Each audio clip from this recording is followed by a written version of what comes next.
Hello people, I hope you're doing really well. This is securities law amendment additions का part 2। तो पहले मेरी आपसे अपेक्षा है कि आपने पार्ट 1 ऑलरेडी देख लिया है। अगर किसी स्टूडेंट ने पार्ट 1 नहीं देखा है तो ये वीडियो देखने का ज्यादा सेंस नहीं बनेगा, पहले आपने जाकर पार्ट 1 देख कर आना। तो पार्ट 1 आपको मिल जाएगा इंस्पायर अकेडमी के यूट्यूब चैनल पे in the playlist Ramban series.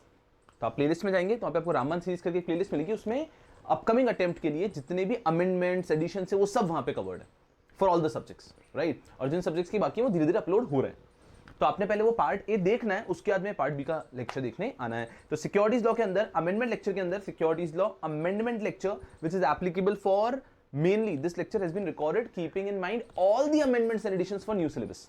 But अगर ओल्ड सिलेबस के बच्चे भी इसको देखना चाहें तो ये उनके भी काम का है। ये न्यू सिलेबस के बच्चे का तो हर एक अमेंडमेंट कवर करता है, हर एक मेजर अमेंडमेंट कवर करता है from exam point of view.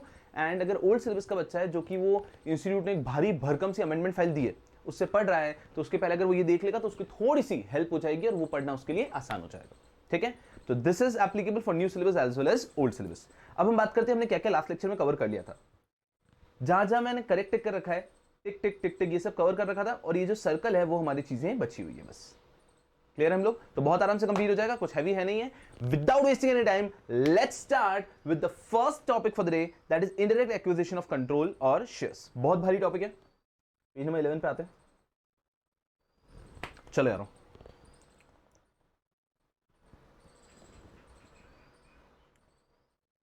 Here we are. Indirect acquisition of shares और कंट्रोल समझ में आना चाहिए आपके, बहुत ही बढ़िया सा कंसेप्ट है।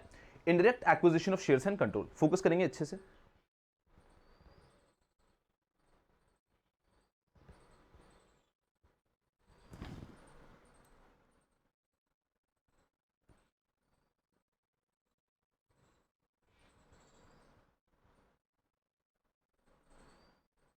Indirect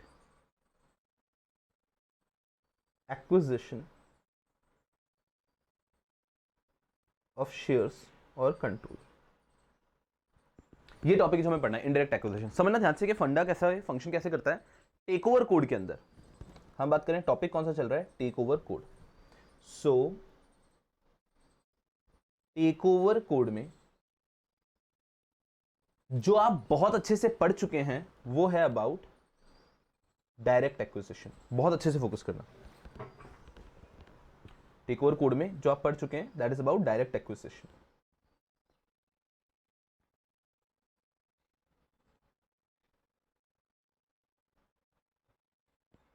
और यहां पे मैं जो डिस्कस करने वाला हूं वो है इनडायरेक्ट एक्विजिशन। समझना ध्यान से, what is direct acquisition? When acquirer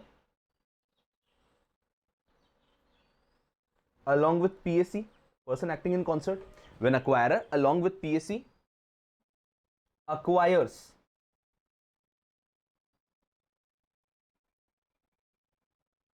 the shares control voting right in target company। समझना ध्यान से, तो कभी भी एक व्यक्ति अगर acquirer 25% या उससे ज्यादा शेयर्स अक्वायर कर लेता है कंपनी में तो उसको ओपन ऑफर देना होता है। दिस इज डायरेक्ट एक्विजिशन, हम सबको पता है। अक्वायरर टारगेट कंपनी के अक्वायर करा 25% और मोर शेयर्स, पहला ट्रिगर पॉइंट है टेक ओवर कोड में, that is known as direct acquisition. ठीक है, व्हेन अक्वायरर इज अक्वायरिंग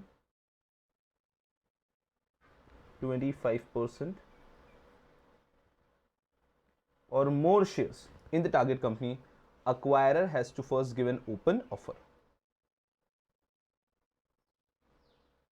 याद रहा ना आपको?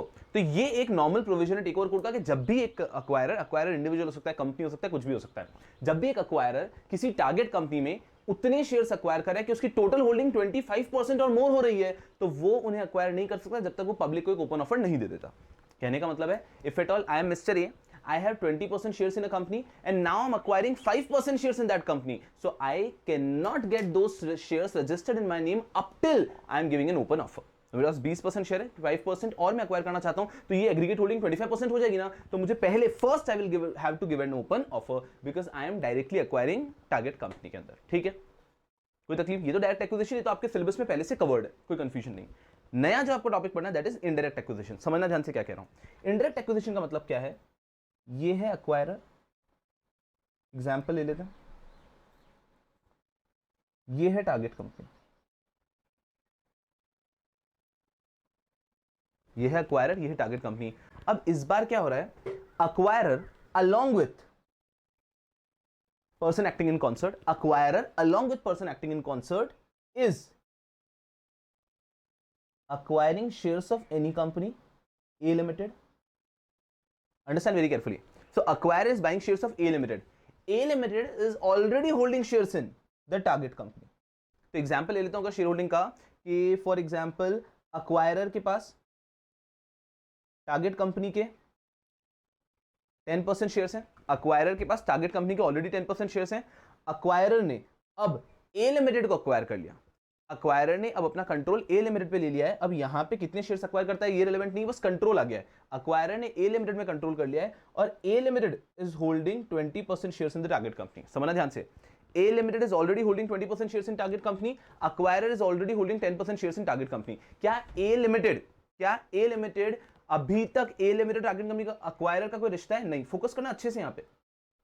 अभी ये स्टोरी है that acquirer is holding 10% shares of the target company and A Limited is also holding 20% shares of target company. अभी तक acquirer पे कोई टेक ओवर रेगुलेशन अप्लाई नहीं हो रहा है ना। अब सुनो क्या किया, acquirer ने A Limited को acquire कर लिया, acquirer ने ए लिमिटेड को अक्वायर कर लिया। नाउ अक्वायरर ने ए लिमिटेड को अक्वायर कर लिया तो उससे हो क्या गया समझो, ए लिमिटेड के 20% शेयर्स के ऊपर भी अक्वायरर का कंट्रोल आ गया। ए लिमिटेड के 20% शेयर्स के ऊपर भी अक्वायरर का कंट्रोल आ गया और अक्वायरर के कंट्रोल में 10% शेयर्स तो ऑलरेडी थे ना। So now don't you think acquirer directly indirectly has 30% shares in the target company? Control तो 30% शेयर्स पे ना। अरे अक्वायरर ने ए लिमिटेड को अक्वायर कर लिया तो अब ए लिमिटेड वो करेगी जो अक्वायरर बोलेगा। मान लीजिए अक्वायरर ने 55% शेयर्स खरीद लिए ए लिमिटेड के, तो अब ए लिमिटेड वो करेगी जो अक्वायरर बोलेगा, ए लिमिटेड वो करेगी जो अक्वायरर बोलेगा। तो अक्वायरर ए लिमिटेड के थ्रू 20% शेयर्स पे कंट्रोल लेता है और 10% शेयर्स पे तो उसका ऑलरेडी कंट्रोल है, तो कहीं ना कहीं प्रैक्टिकली उसके 30% शेयर्स पे कंट्रोल आ गया ना in the target company. This is known as indirect acquisition. This is known as indirect acquisition.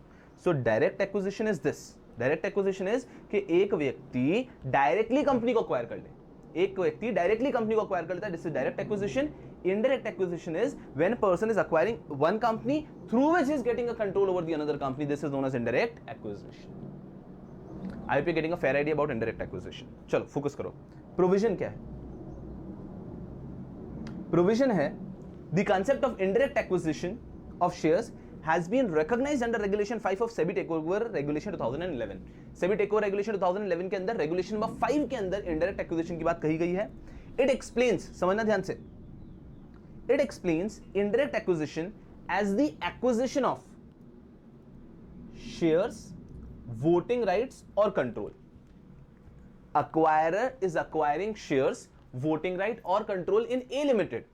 Shares, voting right or control over any other company which would enable, ये जो other company ना, ये हमारे example में A Limited थी, over any other company which would enable the acquirer of shares, voting right or control to exercise such percentage of voting right which would otherwise have triggered an open offer over which would enable the acquirer to exercise control over a company. समझ में आ रहा है क्या कह रहे हैं कि अगर मान लीजिए acquirer है वो डायरेक्टली टारगेट कंपनी को अक्वायर कर लेता, वो तो हमारा डायरेक्ट एक्विजिशन हो गया। लेकिन अक्वायरर डायरेक्टली टारगेट कंपनी को अक्वायर नहीं कर रहा है, अक्वायर कर रहा है एक कंपनी को जिसका कंट्रोल है टारगेट कंपनी पे। तो यहां पे अक्वायरर इनडायरेक्टली टारगेट कंपनी पे अपना कंट्रोल लगा रहा है ना। Are you understanding? तो ये कह रहे हैं कि this is known as indirect acquisition. This is known as indirect acquisition. I hope this is clear. Direct acquisition when the acquirer directly acquires shares. Indirect acquisition when the acquirer through another company acquires shares of a target company. ये target company listed होना चाहिए, ये बात को समझिएगा। Target company should be a listed company, तभी take over code apply होगा दोनों केसेस। ये जो ए लिमिटेड है ना, ये लिस्टेड अनलिस्टेड कुछ भी हो सकती है। ए लिमिटेड लिस्टेड अनलिस्टेड और रेलेवेंट नहीं है। Target company should be a listed company अगर हमें टेक ओवर कोड अप्लाई करना है, बिकॉज कंट्रोल तो आपका टारगेट कंपनी के ऊपर हो रहा है ना। Are you getting a fair idea? और इसके बहुत सारे एग्जांपल्स हैं, इसके बहुत सारे एग्जांपल्स हैं, राइट? तो अगर आपको ये एक्विजिशन वगैरह पढ़ना है ना, तो ये बहुत जैसे कि एतिहाद जेट, ये जो बहुत सारे ऐसे एक्विजिशंस हुए थे जिसको अगर आप पढ़ेंगे तो आपको और बेटर तरीके से क्लियर होगा, राइट? चल अभी हम लोग पहले एग्जाम लुकआउट से आते हैं, एग्जीक्यूटिव के पॉइंट ऑफ व्यू से कि सिंपल तरीके से ये हो गया डायरेक्ट एक्विजिशन, ये हो गया इनडायरेक्ट एक्विजिशन। आई होप हर एक स्टूडेंट के दिमाग में क्लियर है। अगर अक्वायरर डायरेक्टली टारगेट कंपनी के शेयर्स खरीद लेता है, डायरेक्ट एक्विजिशन। अगर अक्वायरर किसी और कंपनी के शेयर्स अक्वायर करता है और उसके पास टारगेट कंपनी के शेयर्स हैं और इस तरह से वो टारगेट कंपनी के अंदर 25% या उससे ज्यादा का कंट्रोल एक्सरसाइज कर लेता है, दिस इज इनडायरेक्ट एक्विजिशन। अब देखो, चलो ठीक है सर, इनडायरेक्ट एक्विजिशन समझ में तो आ गया, यहां तक खत्म हुआ। अब ये क्या कहना है, सुनना ध्यान से। ये हो गया आपका डायरेक्ट एक्विजिशन, इनडायरेक्ट एक्विजिशन, यहां तक तो तकलीफ नहीं होनी चाहिए। अब एक और कॉम्प्लिकेटेड एस्पेक्ट आ रहा है, सुनना। उसके पहले मैं चाहूंगा कि आप एक बार ये पूरा रीड कर लो। यहां तक, यहां पर अगर आपको जीरो तकलीफ है तो आप आगे जा सकते हो, बिकॉज आगे वाला थोड़ा सा कॉम्प्लिकेटेड है, ठीक है, और उसको लेके अभी तक क्लैरिटी नहीं आई है बहुत चीजों को लेकर। तो आप पहले ये रीड करो। इफ यू आर 100% क्लियर कि हाँ ये तो सर समझ में आ गया, तो हम अगले पैराग्राफ पे जा पाएंगे। Read it once.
चलो करो, ये तो आई गेस आपको क्लियर हो गया होगा।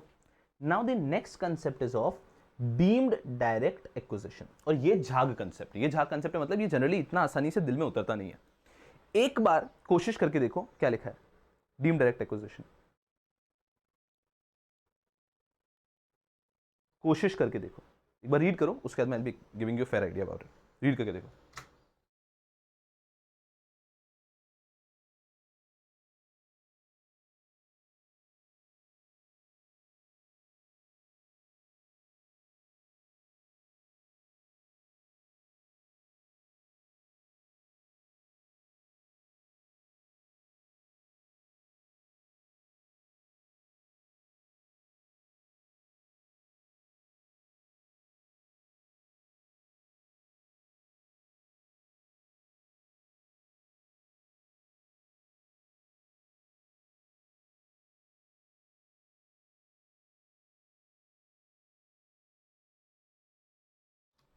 सर कुछ समझ ही नहीं आ रहा, क्या लिख दिए ये लोग प्रोपोर्शनल 80%। सुनना ध्यान से, बहुत केयरफुली अंडरस्टैंड, बहुत केयरफुली फोकस किया।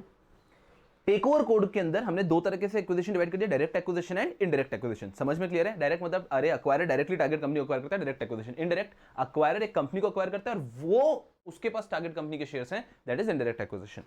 Now what they have done is, indirect acquisition can be further divided into two types.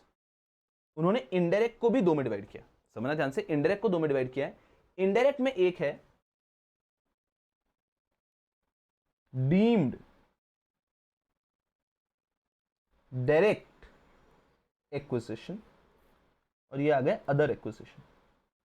बहुत केयरफुली समझोगे तो समझ में आएगा।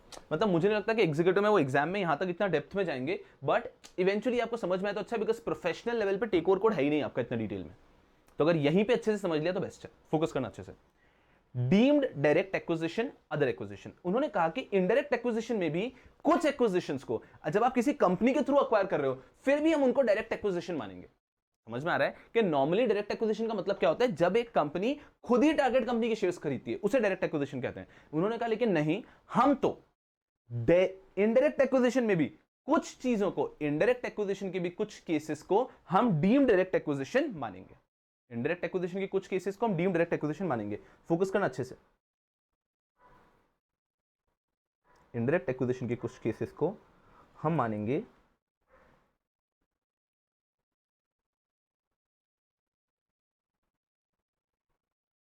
Deem direct acquisition. तो सर किन केसेस को किन इनडायरेक्ट एक्विजिशन के केसेस को आप डीम्ड डायरेक्ट एक्विजिशन मानेंगे? समझना ध्यान से थोड़ा सा, ये पहले आपको आइडिया दे रहा हूं फिर रूल पढ़ाऊंगा, सुनना। Cases which satisfy 80% test. हर वो केस जो 80% टेस्ट को सेटिस्फाई कर देगा, 80% टेस्ट क्या है पढ़ाऊंगा मैं, रुक जाओ। हर वो केस जो 80% टेस्ट को सेटिस्फाई कर देगा उसको हम डीम्ड डायरेक्ट एक्विजिशन मानेंगे। मतलब वो इनडायरेक्ट होने के बावजूद, बीच में कंपनी है उसके बावजूद उस पर पूरे प्रोविजंस अप्लाई होंगे डायरेक्ट एक्विजिशन के। Provisions of direct acquisition would apply and any other acquisition would be complying in other acquisition. Sir ये 80% टेस्ट क्या है, सुनना बहुत केयरफुली। होता कैसे, इनडायरेक्ट एक्विजिशन के अंदर बीच में एक कंपनी आती है, ठीक है, और उसके बाद में टारगेट कंपनी आती है, acquirer, then this company, then comes the target company. Clear है? फोकस करना अच्छे से। So what are they trying to say? Deemed direct acquisition cases which satisfy 80% test. Sir ये 80% टेस्ट का मतलब क्या है? इसका मतलब है ये है हमारा acquirer,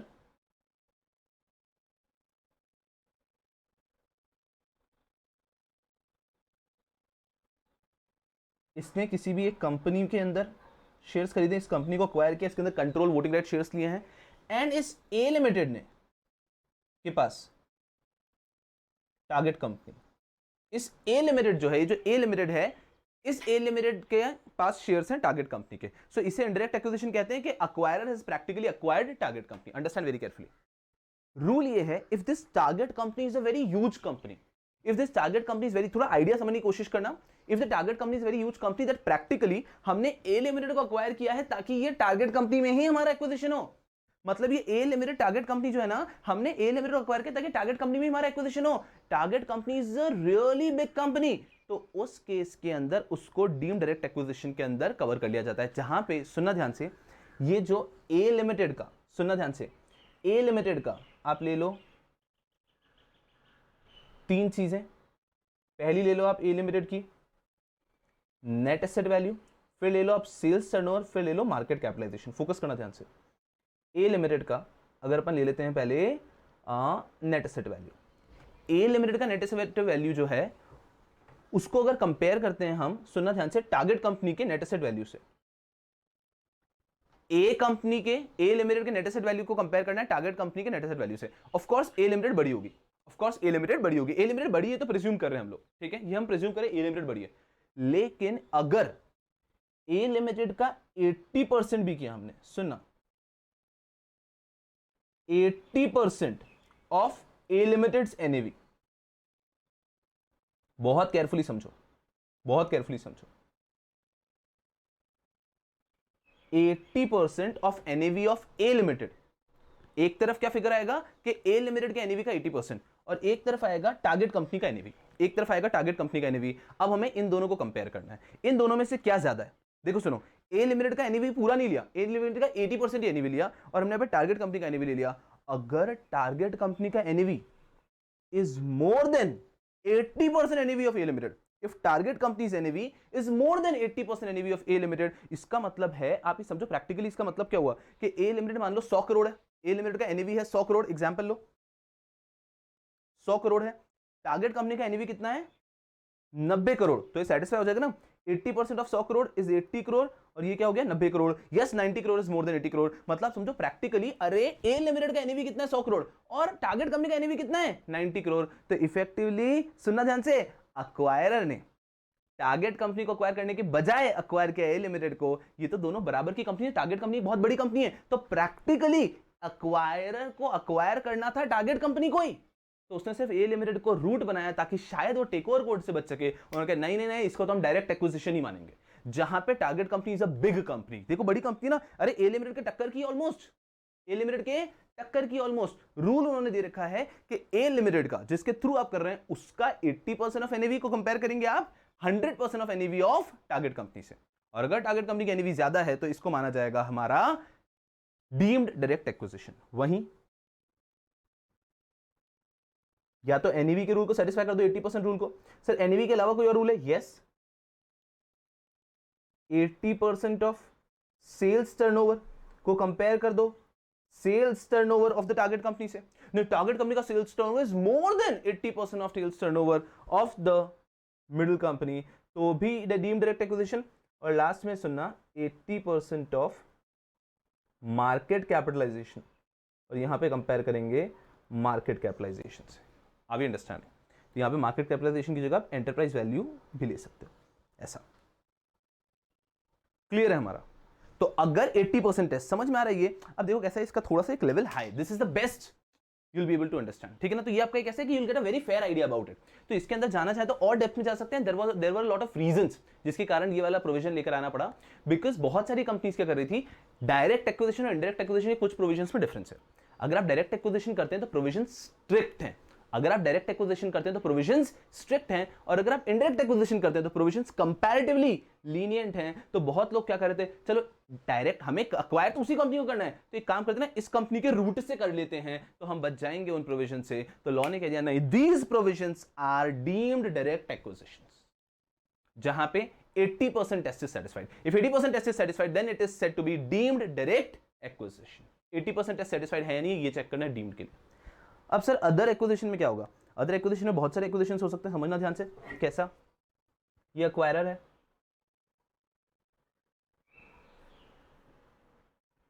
this acquirer is acquiring into A Limited for example, and through this A Limited is holding company of say 4 companies, ठीक है। आप इसको ले लो, ये भी अब आपकी टारगेट कंपनी हो गई, ये आपकी समझो B Limited, C Limited, D Limited। तो यहां पे अब A Limited का अगर मैं नेट एसेट वैल्यू लेता हूं तो वो आ रहा है 100 करोड़, टारगेट कंपनी का नेट एसेट वैल्यू लेते हो 20 करोड़ है। सो ए लिमिटेड का नेट एसेट वैल्यू कितना है, 100 करोड़, टारगेट कंपनी का कितना है, 20 करोड़। तो ये तो इनडायरेक्ट एक्विजिशन में आ जाएगा कि हाँ ठीक है ना, आपने ए लिमिटेड को अक्वायर किया तो आपका ऑटोमेटिकली एक्विजिशन आ गया होगा टारगेट कंपनी पे, इट इज ओके। आपका ऑटोमेटिकली एक्विजिशन आ गया होगा बी लिमिटेड पे, it is okay, that is okay. Are you getting a fair idea what I am trying to say. तो अगर आपने टारगेट कंपनी को अक्वायर करने के लिए ही ये वाली बीच वाली कंपनी को पिक्चर में लाए हैं, मतलब टारगेट कंपनी बीच वाली कंपनी एकदम टक्कर की कंपनीज है, 80% से ज्यादा है अगर टारगेट कंपनी का net asset value, market capitalization, sales turnover में से कोई भी चीज as compare to the middle company, तो उस केस में that is the deemed direct acquisition. लेकिन अगर ऐसे एक्विजिशन है जिसमें हाँ आपने मेन तो ए लिमिटेड को एक्वायर किया है, लेकिन साथ में ये भी एंसिलरी तरीके से आ गई है, ठीक है ना। तो टारगेट कंपनी का टोटल अगर एनएवी लेते हैं तो ये आ रहा है 20 करोड़, ए लिमिटेड का 100 करोड़ है, तो 80% टेस्ट का सवाल ही पैदा नहीं होता ना। 100 करोड़ का 80% होगा 80 करोड़, विल 20 करोड़ भी मोर देन 80 करोड़, नो। तो ये क्या हो जाएगा, indirect acquisition. Are you understanding, complicated है, बिल्कुल कॉम्प्लिकेटेड है, but you have to understand. तो क्या हो गया, ये हो गया सबसे पहले हमारा एक्विजिशंस की बात कर रहे हैं हम लोग, टेक ओवर कोड के अंदर एक्विजिशंस की। तो डायरेक्ट एक्विजिशन, इनडायरेक्ट एक्विजिशन, तो एक कंपनी का डायरेक्टली एक्वायर कर रही है डायरेक्ट एक्विजिशन, अगर बीच में कोई और कंपनी को लाकर एक्वायर कर रही है इनडायरेक्ट एक्विजिशन। और ये जो बीच वाली कंपनी है इनडायरेक्ट एक्विजिशन के अंदर, इनडायरेक्ट एक्विजिशन में भी कुछ केसेस है जिसमें हम कहते हैं उनको deemed direct acquisition if the case satisfies 80% test. Are you getting a fair idea, clear है हम लोग। तो this is how you understand direct indirect acquisition and deemed direct acquisition. अब रुको, इसको और इजी कर देता हूं ताकि आपको कंफ्यूजन नहीं होगा।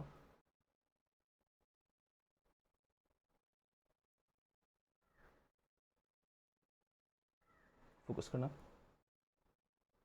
अक्वायर से हमारे एग्जांपल में ए लिमिटेड, ये है टारगेट कंपनी।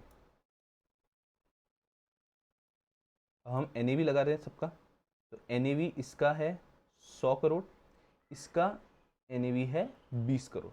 तो हमने इसको अदर एक्विजिशन में क्यों लिया, क्योंकि 80% टेस्ट सेटिस्फाई नहीं हो रहा। 80% टेस्ट कैसे सेटिस्फाई करेंगे हम लोग, 80% of NAV of A limited 100 crore, और एनएवी क्या वो टारगेट कंपनी का NAV is more than 80% of NAV of 100 crore, no.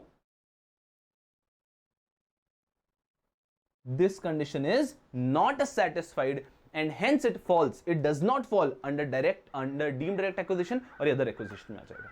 तो 80% टेस्ट सेटिस्फाइड है या नहीं है, ये आपको चेक करना है। आर यू अंडरस्टैंडिंग,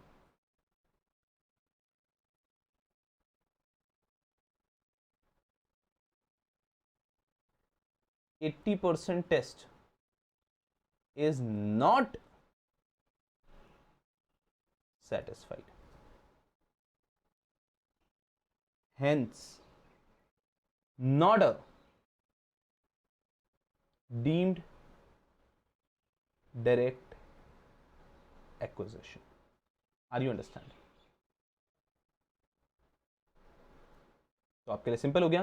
सबसे पहले आपको समझ में आना चाहिए what do you mean by direct indirect, वो तो आई गेस हर एक गधे को समझ में आया होगा। अब आती है बात कि इनडायरेक्ट में भी दो टाइप होता है कि कुछ केसेस को डीम डायरेक्ट मान लेते हैं, कहां पे, जहां पे 80% rule is satisfied. I hope you clear. Full speed में इसको पेन डाउन करेंगे and there will go ahead. तो ये वन ऑफ बहुत इंपॉर्टेंट सा अमेंडमेंट था जिसको लेके बहुत कंफ्यूजन था, तो इसको लेके मुझे बहुत ज्यादा मैसेजेस आ रहे थे कि सर एक क्लैरिटी दे दो। तो this is it, indirect acquisition. Okay, pen it down.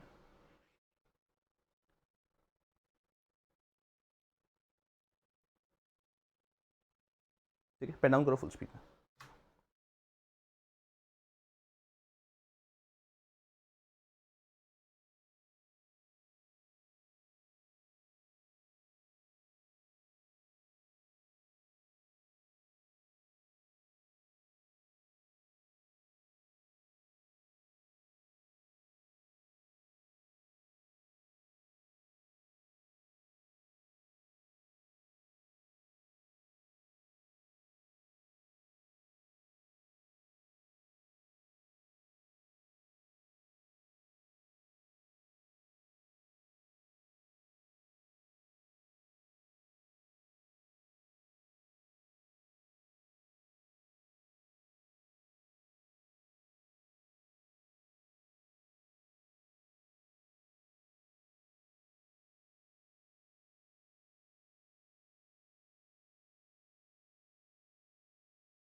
चलिएगा, तो आई गेस इनडायरेक्ट एक्विजिशन अच्छे से दिमाग में बैठ गया होगा क्या कंसेप्ट है, और आप जीवन में भूलोगे नहीं। उसके बाद में एक छोटा सा पॉइंट है, submission of draft letter of offer, एकदम सिंपल सा। द अक्वायरर, ये भी एडिशन है।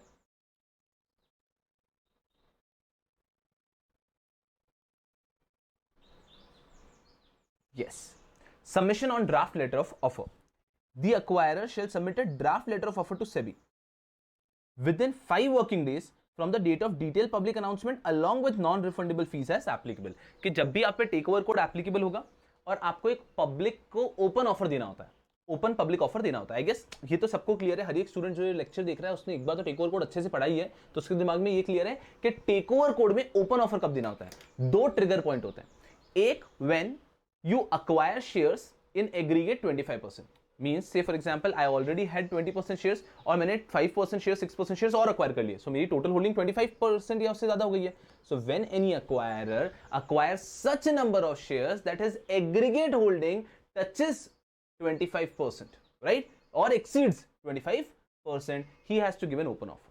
That is the first trigger point. After that, any acquirer who's already holding 25% or more shares acquires shares exceeding, मतलब shares voting right exceeding 5% in any financial year, he has to give an open offer. तो ये 2 trigger point clear है हमारे। Yes, अब समझना, जब वो trigger point apply हो गए आपके ऊपर और अब आपको देना है पब्लिक अनाउंसमेंट वगैरह और आपको देना है एक ओपन ऑफर, तो आपको उसके पहले देना है draft letter of offer to SEBI को आपको देना है, तो उसके साथ में आपको फीस देनी है। फीस कितनी देनी है वो हमें यहाँ पे पढ़ना है, ठीक है। तो ये सब चीजें तो आपकी पहले से पड़ी हुई है, सिर्फ फीस कितनी है वो एक रिवाइज एडिशनल टॉपिक है जो आपको पता होना चाहिए कि अगर आपका consideration payable under open offer is up to 10 crore, कि जो कंसिडरेशन पेबल आ रहा है आपको 26% को ओपन ऑफर देना होता है, तो उसका जो टोटल वैल्यू आ रहा है वो अगर 10 करोड़ के अंदर आ रहा है तो आपको सिर्फ 5 लाख रुपए की फीस देनी है, सिर्फ 5 लाख रुपए की फीस दे देनी है आपको सेबी को। लेकिन अगर वो कंसिडरेशन 10 करोड़ से 1000 करोड़ के बीच में आ रहा है तो आपको 0.5% ऑफ द ऑफर साइज देना होगा। ये जो ऑफर का साइज है आपका उसका 0.5%, 1000 करोड़ का 0.5% कितना होता है? पागल हो जाओगे, भागोगे इधर उधर आप, समझ में आ रहा है आपका? सो 0.5% ऑफ द ऑफर साइज देना पड़ेगा अगर 10 करोड़ से लेके 1000 करोड़ के बीच है। एंड अगर 1000 करोड़ से भी ज्यादा है, ये था अप टू 10 करोड़ है तो 5 लाख हो गया, 10 करोड़ से 1000 करोड़ के बीच में तो 0.5% है, और अगर 1000 करोड़ से भी ज्यादा है then 5 crore rupees plus 0.125% of the portion of the offer size in excess of 1000 crore rupees. क्या आपको सबसे पहले तो 5 crore plus 0.125% of the excess over 1000 crore. Are you understanding? Are you understanding? Clear है हम लोग? चलो, कहने का मतलब है कि अगर मान लो 1000 करोड़ होता, मुझे बताओ अगर 1000 करोड़ है मेरा कंसिडरेशन पेबल ऑफर साइज, ठीक है, तो उसके ऊपर कितनी आती फीस? उसके ऊपर आती 0.5%। 0.5% कितना होता है? 5 करोड़, राइट। तो इन्होंने क्या कह दिया, इन्होंने कुछ इस तरह से बना दिया बॉक्स कि भाई साहब अगर अप टू आपका 10 करोड़ है तो भाई साहब हम 5 लाख रुपए लेंगे ही लेंगे, तो 0.5% में हमारा नुकसान हो, किसका? सेबी का। अगर 10 करोड़ से कम है और 0.5% लिया तो सेबी का नुकसान है। तो सेबी क्या होती है, अगर 10 करोड़ तक है ना तो 5% हम लेंगे ही लेंगे, हम लेंगे ही लेंगे, 5 लाख हम लेंगे ही लेंगे, सॉरी 5 लाख हम लेंगे ही लेंगे। वहीं अगर 10 करोड़ से 1000 करोड़ है तो हमारा नॉर्मल रेट है 0.5% का, वो दे देना। अगर 1000 करोड़ से ज्यादा है तो भाई साहब 0.5% बहुत ज्यादा हो जाता है, तो 0.5% बहुत ज्यादा हो जाता है, तो उन्होंने क्या बोला कि 1000 करोड़ तक तो 0.5% लेंगे, 1000 करोड़ तक तो 0.5% लेंगे। इसका मतलब हो गया 5 करोड़ तो लेंगे ही लेंगे, प्लस एक्सेस जो है, एक्सेस ओवर 1000 करोड़, उस पे आप दे देना हमको सिर्फ 0.125%। तो जो एक्सेस होगा 1000 करोड़ के ऊपर उस पे से 1.125% दे देना, बिकॉज उसका टोटल पे हम लोग अगर 0.5% लेने लग गए तो सामने वाले कंपनी का बहुत नुकसान हो जाएगा। तो उन्होंने क्या, सुनो कि अगर हम ब्लेटेंट लिमिट लग देते हैं 0.5% की, 0.5% की अगर हमने ब्लेटेंट लिमिट रख दी कि सबके ऊपर सबको 0.5% ही देना है, तो यार क्या होगा, ये जो छोटे छोटे पब्लिक इशू के टेक ओवर कोड अप्लाई होते हैं ना, 5 करोड़ 10 करोड़ 7 करोड़ 6 करोड़ 5 करोड़ 2 करोड़, उस केस में सेबी का नुकसान हो जाएगा। सेबी बोलेगा उसमें हमें इतना सा पैसा आता है, इतना से पैसे नहीं काम नहीं चलेगा। और वहीं अगर बहुत बड़ा इशू है 1000 करोड़ से ऊपर का, तो वहां पे कंपनी का नुकसान हो जाएगा कि भाई 0.5% थोड़ी दे सकते हैं आपको इतने सारे अमाउंट का। तो उन्होंने फिर स्लैब बना दिया कि सुनो जो 10 करोड़ से कम वाले उनको 5 लाख रुपए देना ही देना है, खत्म। वो 0.5% नहीं, उसमें सेबी का नुकसान होता है, देना ही है। और जो 1000 करोड़ से बड़े बड़े उनसे हम पूरा 0.5 नहीं लेंगे, 1000 करोड़ तक 0.5% दे देना और उसके ऊपर दे देना 0.125%। और जो 10 करोड़ से 1000 करोड़ के बीच में है उनको देना होगा कितना? 0.5%। क्लियर है हम लोग? ये है फीस जो आपको एडिशनली देनी पड़ेगी along with the offer document. जो आपको ड्राफ्ट ऑफर डॉक्यूमेंट आप सभी को दे रहे हैं उसके साथ में ये फीस देना अनिवार्य है। Am I communicating clearly? Are you able to analyse it कि ये लिमिट भी क्यों आई है? क्लैरिटी है ना दिमाग में? चलो एक बार देख लो इसको, 10 सेकंड के लिए मैं रुकाऊं, उसके बाद में नेक्स्ट टॉपिक पे जाएंगे। I am waiting, you have 10 seconds, इसको केयरफुली देख लो।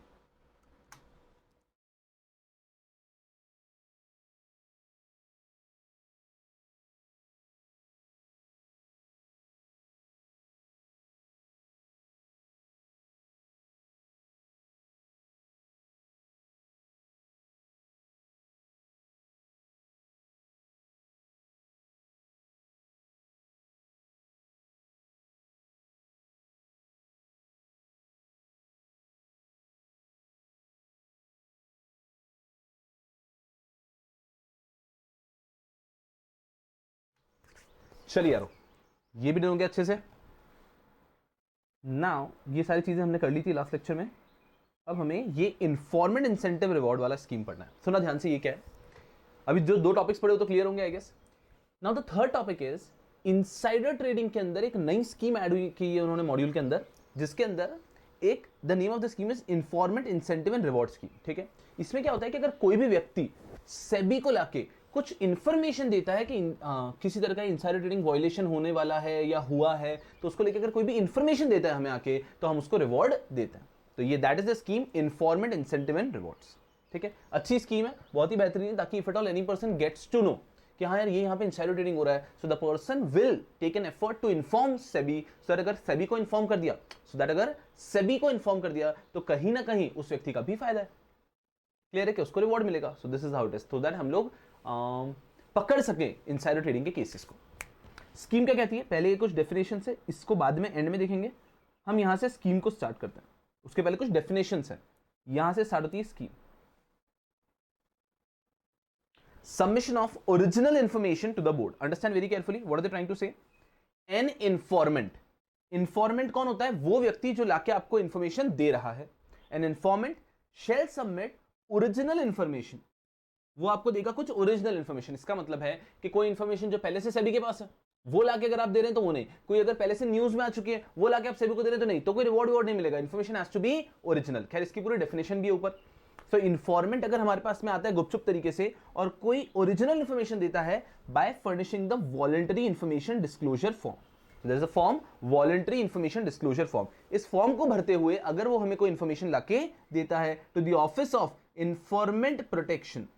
इन्फॉर्मेंट प्रोटेक्शन का एक ऑफिस रहेगा, वहां पे लाके देनी होगी of the SEBI in the format and manner set out in schedule D. Procedure दिया गया है। The voluntary informative disclosure form may be submitted through informant's legal representative. However, where the informant does not submit the voluntary information disclosure form through a legal representative, the SEBI may require such informant to appear in person to ascertain his or her identity and veracity of the information so provided. सुनना ध्यान से क्या कह रहे हैं, पूरा focus यहीं पे। क्या कह रहे हैं? कोई भी व्यक्ति जो कि क्या है, इंफॉर्मेंट,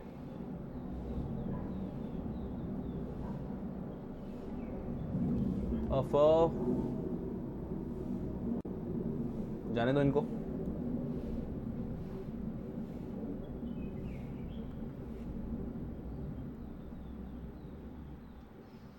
कोई भी व्यक्ति जो है इंफॉर्मेंट या फिर लीगल रिप्रेजेंटेटिव, या तो इंफॉर्मेंट खुद या फिर थ्रू हिज लीगल रिप्रेजेंटेटिव, वो क्या करेगा, उसको अगर कोई इनसाइडर इंफॉर्मेशन देनी है कि ये ऐसा ऐसा वायलेशन हुआ है या ऐसा ऐसा वायलेशन होने वाला है, तो इंफॉर्मेंट या फिर थ्रू हिज लीगल रिप्रेजेंटेटिव वो देगा। किसको देगा? फोकस करना, इंफॉर्मेंट protection department of SEBI, office of इंफॉर्मेंट protection.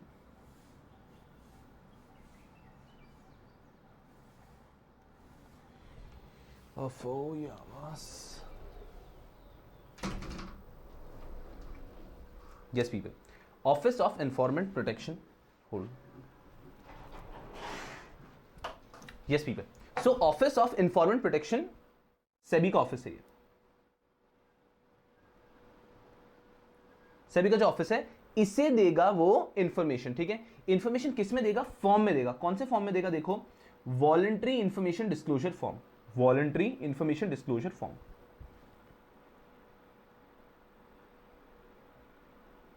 Voluntary information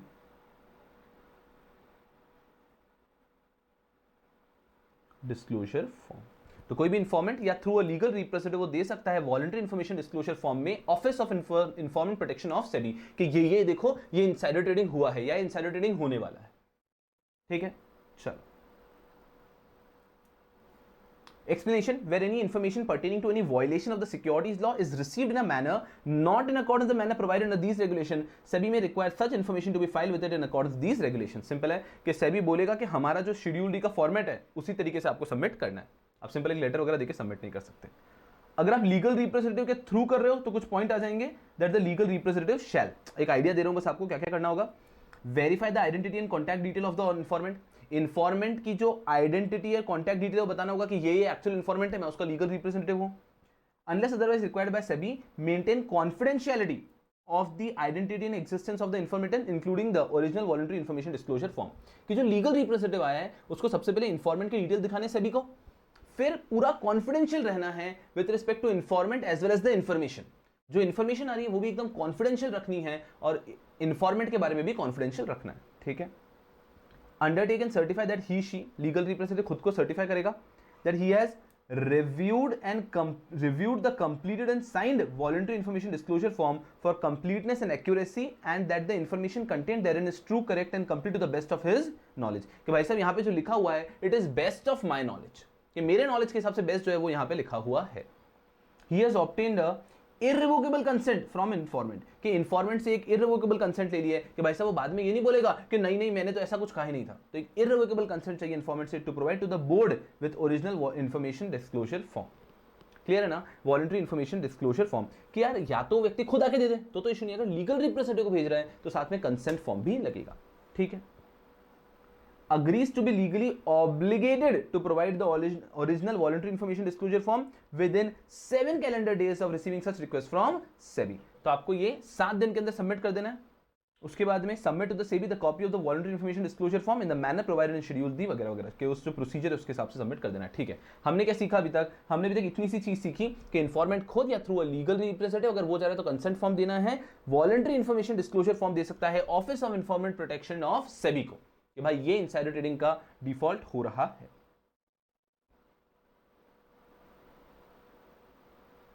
focus करना। ठीक। An informant shall while submitting the voluntary information disclosure form shall expunge such information from the content of the information which could reasonably be expected to reveal his or her identity, and in case where such information cannot be expunged the informant may identify such part of information and document that the informant believes could reasonably be expected to reveal his or her identity। मतलब क्या है, उस information में अगर कुछ भी ऐसा है जिससे कि इंफॉर्मेंट की आइडेंटिटी रिवील हो जाएगी। अरे for example I work in a company का फाइनेंस डिपार्टमेंट और उसके अंदर मेरा एक पर्टिकुलर जॉब है और मैं जो इन्फॉर्मेशन दे रहा हूं इससे बड़ा क्लियर हो जाएगा कि भाई साहब ये मैंने ही दी है। तो अगर कोई भी ऐसा पार्ट है उस इन्फॉर्मेशन में उस फॉर्म में जिससे कि it will be very clear that this person has given the information, तो उसको वहां से हमें कोशिश करना है हटा दिया जाए। Clear? So that the identity should not be revealed, it has to remain confidential. ठीक है। Now receipt of original information by board, हम अभी इस कंसेप्ट को समझ रहे हैं, समझना ध्यान से। तो अभी तक हमने क्या समझा कि कोई भी व्यक्ति जिसके पास कोई इन्फॉर्मेशन आई है तो वो बोर्ड को दे सकता है कि देखो इनसाइडर ट्रेडिंग हो रहा है और बोर्ड उसको रिवॉर्ड देगा। अभी तक रिवॉर्ड की बात पढ़ने में नहीं आई है, हम आगे देखेंगे। Receipt of original information by board, समझना ध्यान से। द बोर्ड में designate a division to function as the independent office of informant protection. SEBI appoint करता है office for informant protection, not a big deal. Office of informant protection shall perform following as be specified by SEBI, कि क्या क्या करेगा office for informant protection. सुना ध्यान से। पहला, receiving end registering the voluntary information disclosure form. अरे कोई भी इन्फॉर्मेंट या लीगल रिप्रेजेंटेटिव देगा तो किसको देगा? ऑफिस ऑफ इन्फॉर्मेंट प्रोटेक्शन को देगा। तो इनका काम क्या हो गया? रिसीव करना। दूसरा, making all necessary communication with the informant. Informant का नाम पूरी तरह कॉन्फिडेंशियल रखा जाता है, तो जो भी कम्युनिकेशन करना है वो यही व्यक्ति करेगा। Maintaining a hotline for the benefit of potential informant, एक हॉटलाइन रहती है जिससे कि कोई भी इन्फॉर्मेंट कभी भी कम्युनिकेट कर सकता है इस ऑफिस से, तो एक हॉटलाइन मेंटेन करके रखना है आपको। Maintaining confidentiality of the legal representative of the informant and act as an interacting with the informant incentive committee.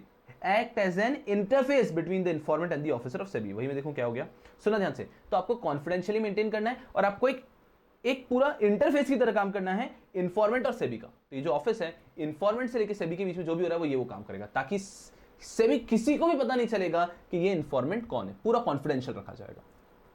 Interacting with the informant incentive committee, informant incentive committee से भी interact करने का काम यही करेगा हमारा जो ऑफिस है। Issuing press release and reward, अब आ गई बात कि इन्फॉर्मेंट को जो रिवॉर्ड देना होगा और उस बारे में जो प्रेस रिलीज करनी होगी, ये भी कौन करेगा, office for investor, office for informant protection. And lastly, submitting an annual report to SEBI relating to the functions of the Office of Informant Protection, कि हमने साल भर में क्या किया उसका एक एनुअल रिपोर्ट देंगे हम SEBI को। तो ये सारा काम है जो कि करेगा office of informant protection. So the topic was very simple कि आखिर actually what is the job of office for what is the job of Office of Informant Protection, कि ऑफिस ऑफ इन्फॉर्मेंट प्रोटेक्शन का job क्या है, काम क्या है, करते क्या है ये लोग।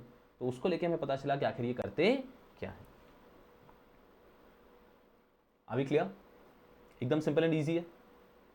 चलो, receiving and registering the voluntary information disclosure form, making all necessary communication with the informant, maintaining a hotline for the benefit of potential informant, maintaining confidentiality of the legal representative of the informant। उसके बाद में interface भी यही है और interact भी करता है, कमिटी से भी यही करता है, और प्रेस रिलीज, रिवॉर्ड वगैरह भी देता है, एनुअल रिपोर्ट भी ये देता है। तो ऑफिस ऑफ इन्फॉर्मेंट प्रोटेक्शन आखिर क्या करता है, तो वो ये सब हो गया। क्लियर है, ठीक। Now understand. चलो ठीक है, अब क्या हुआ, अब हम प्रैक्टिकली समझते हैं कि मेरे पास, मैं कंपनी में काम करता हूं, मुझे एक इनसाइडर ट्रेडिंग के बारे में पता चला, तो मैं गया ऑफिस ऑफ इन्फॉर्मेंट प्रोटेक्शन के पास कि देखो इस तरह की चोरी हो रही है, आप देख लो। ठीक है, अब वो क्या कर रहे हैं, on receipt of the voluntary information disclosure form, मैं कैसे दूंगा वॉलंटरी इन्फॉर्मेशन डिस्क्लोजर फॉर्म में, the office of informant protection shall communicate the substance of the information along with the evidence submitted by the informant to the relevant department or division of the SEBI for examination and initiation of necessary action if any। समझ में आ रहा है कि ये क्या करेंगे कि जैसे अपने पास में आया, उसको सबमिट जो किया है उसको रेलेवेंट डिपार्टमेंट में भेज दिया जाएगा। कि जैसे सेबी के पास आया, ऑफिस ऑफ इन्फॉर्मेंट प्रोटेक्शन क्या था, उसने सेबी को दिया, सेबी अपने रिस्पेक्टिव डिपार्टमेंट में भेजेगी कि जाओ उसके बारे में इंक्वायरी करो, इन्वेस्टिगेशन करो। SEBI shall not be required to send any intimation or acknowledgement to the informant। informant को कोई acknowledgement देने की जरूरत नहीं है, और any other person of the examination of action initiated by SEBI if any pursuant to receipt of the voluntary information disclosure form। मतलब ऐसा नहीं होगा कि वो आदमी, ये कोई FIR नहीं आपने लॉन्च कराई है कि आपने आज FIR कराई है, आप 10 दिन बाद आके पूछ रहे हो आपने क्या किया। समझ में आ रहा है, आपका काम था सिर्फ आपने आके हमें इन्फॉर्मेशन दे दी। अब इसके बाद में SEBI करेगा, SEBI कोई एक्नॉलेजमेंट या कोई आपको रिपोर्ट नहीं देता रहेगा कि उन्होंने क्या काम किया। ठीक है, कोई रिपोर्ट वगैरह आने वाली नहीं है। Now understand Informant award. This is the new thing which makes it more interesting. Upon collection or substantial recovery of monetary sanctions amount to at least twice the reward। समझना ध्यान से क्या कह रहे हैं, upon collection or substantial recovery of the monetary sanctions amounting to at least twice the reward, the SEBI may at its sole discretion declare an informant eligible for reward and intimate the informant or his legal representative to file an application from the format prescribed। समझ में आना चाहिए क्या कह रहे हैं। ये line को रीड करने की कोशिश करो, देखो समझ में आ रहा है क्या, ये पूरा लाइन रीड करो। यही तो मैंने, अरे खत्म हो गया, फिर टॉपिक कुछ है ही नहीं कि क्या हुआ, अगर कोई भी इन्फॉर्मेटिव इस केस में कोई इन्फॉर्मेशन है तो वो इन्फॉर्मेशन को देगा वॉलंटरी इन्फॉर्मेशन डिस्क्लोजर फॉर्म में सेबी को, सेबी अपने रिलेवेंट डिपार्टमेंट को देगा, बोलेगा करो इंक्वायरी, और सेबी को लगता है, अगर लगता है कि नहीं इस व्यक्ति ये डिजर्व करता है तो सेबी को रिवॉर्ड देगा। मतलब ऐसा नहीं है कि आपने इन्फॉर्मेशन दिया पैसा ले जाओ, ऐसा नहीं चलता है। आप इन्फॉर्मेशन दे दो, अगर सेबी को ठीक लगा तो सेबी आपको बोलेगा हाँ हाँ आपको रिवॉर्ड दे रहे हैं, एक और फॉर्म भरो और रिवॉर्ड ले जाओ। रुको, कोई जल्दबाजी नहीं, इस पैराग्राफ को रीड करो, अंडरस्टैंड।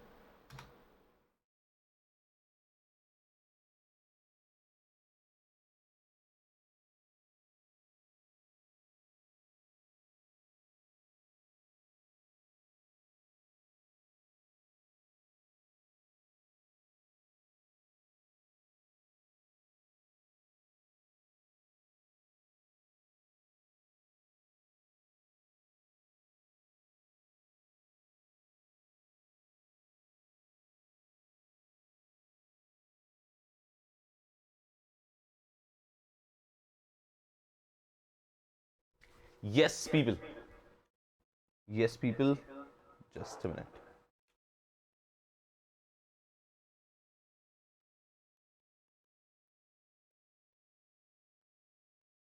चलो, ये आपने एक बार रीड किया होगा, थोड़ा सा कॉम्प्लिकेटेड है राइट। ये इतना रेलेवेंट भी नहीं है हमारे लिए। हमारे लिए रेलेवेंट पैराग्राफ है ये,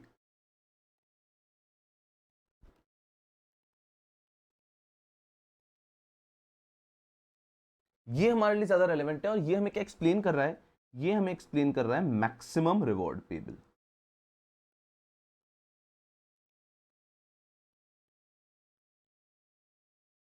मैक्सिमम रिवॉर्ड पेबल कि आपका मैक्सिमम रिवॉर्ड कितना पे होगा वो नेक्स्ट पैराग्राफ बता रहा है। तो सर ये क्या बता रहा है, सुनना ध्यान से carefully. Upon collection or substantial recovery of the monetary sanctions amounting to at least twice the reward, the SEBI may at its sole discretion declare an informant eligible for reward and intimate the informant or his or her legal representative to file an application in the format prescribed in Schedule E for claiming such reward। सुनना ध्यान से, ऐसा नहीं होता है that ये यहाँ पे हमारा informant, इसने SEBI को, SEBI मतलब ऑफ कोर्स ये करता है ऑफिस ऑफ इंफॉर्मेंट प्रोटेक्शन, उसको देता है, उसको दी कोई इंफॉर्मेशन, उसको दी कोई इंफॉर्मेशन।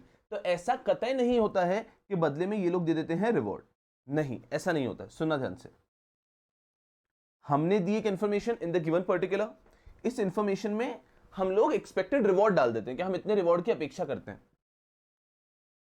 इसमें हमने रिवॉर्ड डाल दिया कि इतना रिवॉर्ड आप हमें दे दें। सुनना ध्यान से, सेबी फिर देखता है कि ये इंफॉर्मेशन हमारे काम की है या नहीं है, एनालाइज करता है पूरा अच्छे से, उसके ऊपर जो एक्शन लेने वो ले लेता है। फिर सेबी को अगर लगता है कि इस इंफॉर्मेंट को कुछ रिवॉर्ड देना चाहिए, अगर सेबी को लगता है कि इस इंफॉर्मेंट को कुछ रिवॉर्ड देना चाहिए, फिर सेबी इस इंफॉर्मेंट को भेजता है notice that you are eligible for reward, file an application, file an application for reward, उसको एक separate application for reward file करनी पड़ेगी। फिर ये इंफॉर्मेंट एक separate application for reward file करेगा एंड देयर आफ्टर सेबी उसको रिवॉर्ड देगा। प्रोसीजर क्लियर है? तो सबसे पहले तो ये कह रहे हैं कि सेबी आपको ये जो सेकंड नोटिस है ना कि हां आप रिवॉर्ड क्लेम करिए, ये तब देगा जितना आपका एक्सपेक्टेड रिवॉर्ड था उसका कम से कम 2 गुना सेबी को रिकवरी हुई है बिकॉज ऑफ योर इंफॉर्मेशन। आपकी इंफॉर्मेशन से सेबी को जो फायदा हुआ है, सेबी की जो सब्सटैंशियल रिकवरी कलेक्शन हुआ है आपकी इंफॉर्मेशन की वजह से, कि आपने इंफॉर्मेशन दी, सेबी ने किसी और के ऊपर फाइन लगाया, उससे पैसा रिसीव हुआ, तो सेबी को जो रिकवरी हुई है उस, सुनना, उसका 2 टाइम्स, आपने जो रिवॉर्ड क्लेम किया उसका 2 टाइम्स सेबी को रिकवरी होनी चाहिए। फॉर एग्जांपल आप चाहते हो कि आपको रिवॉर्ड मिले 25 लाख रुपए, 25 लाख रुपए, तो कम से कम मतलब रिवॉर्ड के लिए आप एलिजिबल भी तब होंगे, रिवॉर्ड के लिए आप एलिजिबल भी तब होंगे जब कम से कम सेबी को 50 लाख की रिकवरी हुई है। रिवॉर्ड के लिए आप एलिजिबल भी तब होंगे जब सभी को कम से कम 50 लाख की रिकवरी हुई है। तो आपने जितना रिवॉर्ड आप एक्सपेक्ट कर रहे हैं उसका कम से कम डबल रिकवरी होना चाहिए। अगर डबल से कम हुआ तो आप रिवॉर्ड के लिए एलिजिबल ही नहीं है। मैंने एक टिप दी, मैंने उसके लिए 5 लाख रुपए की अपेक्षा रखी है और सेबी को रिकवरी 8 लाख रुपए की हुई है, रिकवरी 8 लाख रुपए की हुई है, तो सेबी मुझे रिवॉर्ड देगा ही नहीं। तो रिवॉर्ड के लिए एलिजिबिलिटी है that the collection with SEBI has to be at least twice of the amount of the reward given in the first information report। ठीक है, तो आपने पहली इंफॉर्मेशन यहां पे दी है, उसके अंदर जितना आपने रिवॉर्ड रखा है कम से कम उसका डबल आपका रिकवरी होना चाहिए। मतलब सर रिवॉर्ड 50% मिल जाता है? नहीं। अब देखो ध्यान से, ये तो हुआ पॉइंट हो गया सिर्फ एलिजिबिलिटी ऑफ रिवॉर्ड को लेके, and I believe this is not even correct, this is how they have given in the scheme, but it will be changed eventually. But keeping it all apart, अभी हम academically बात करें तो ऐसा उन्होंने दिखा है, लाइन को पढ़ेंगे कि जो सब्सटैंशियल आपका recovery of the monetary sanction amounting to at least twice the reward, कम से कम ट्वाइस द रिवॉर्ड तो होना ही चाहिए। क्लियर है हम लोग?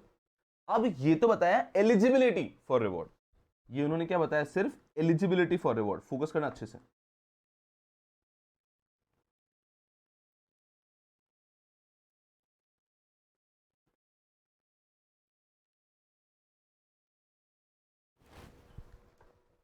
ये उन्होंने बताया है एलिजिबिलिटी फॉर रिवॉर्ड। अब हम अगर बात करते हैं कि मैक्सिमम रिवॉर्ड पेबल कितना होगा, एलिजिबिलिटी हो गई कि अब मैक्सिमम रिवॉर्ड पेबल कितना होगा हमारा, तो मैक्सिमम रिवॉर्ड पेबल आएगा यहां पे, सुनना ध्यान से, कि मैक्सिमम रिवॉर्ड कितना पेबल होगा, however the amount of reward shall B कितना, 10% of the monetary sanctions collected और रिकवर्ड, कि मैक्सिमम आपको मिल सकता है 10%।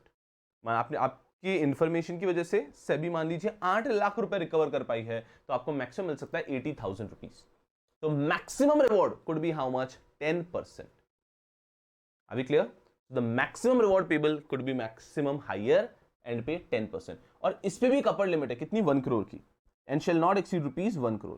कहने का मतलब है आज मैंने अगर सेबी को कोई इंफॉर्मेशन दी, उसके से सेबी ने 100 करोड़ की रिकवरी की है, 100 करोड़ की रिकवरी की है, तो 100 करोड़ का 10% कितना हो जाएगा, 10 करोड़। तो क्या मुझे 10 करोड़ का रिवॉर्ड मिलेगा? नहीं, आपको रिवॉर्ड मिलेगा सिर्फ 1 करोड़ का। So what they're trying to say is the amount of reward shall be 10% of the monetary sanctions, but upper limit रहेगी 1 करोड़ के, 1 करोड़ से ज्यादा का कतई नहीं मिलेगा।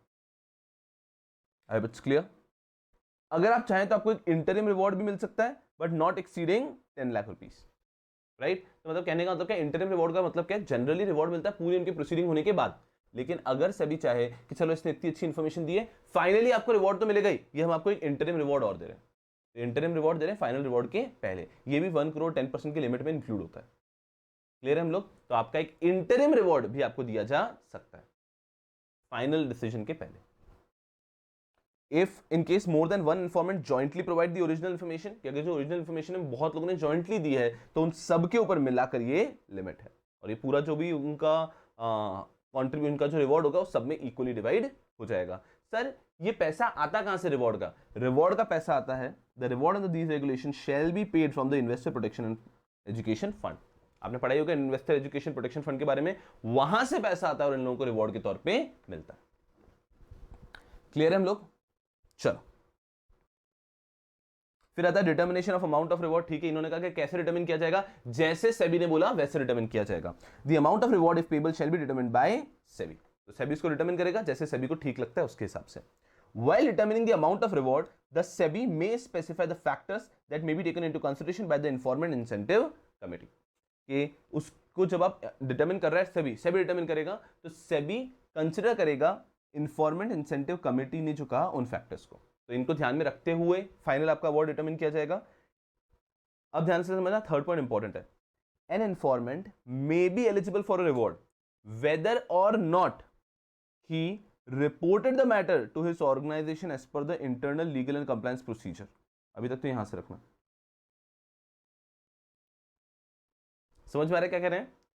An informant may be eligible for reward, an informant may be eligible for reward whether or not he reported the matter to his organization as per its internal legal and compliance procedure। उसने अपने organisation के अंदर report किया या नहीं किया, irrespective उसको reward मिलेगा अगर उसने सेबी को इन्फॉर्म किया है। And irrespective of such organizations, compliance officer subsequently providing the same information to the board।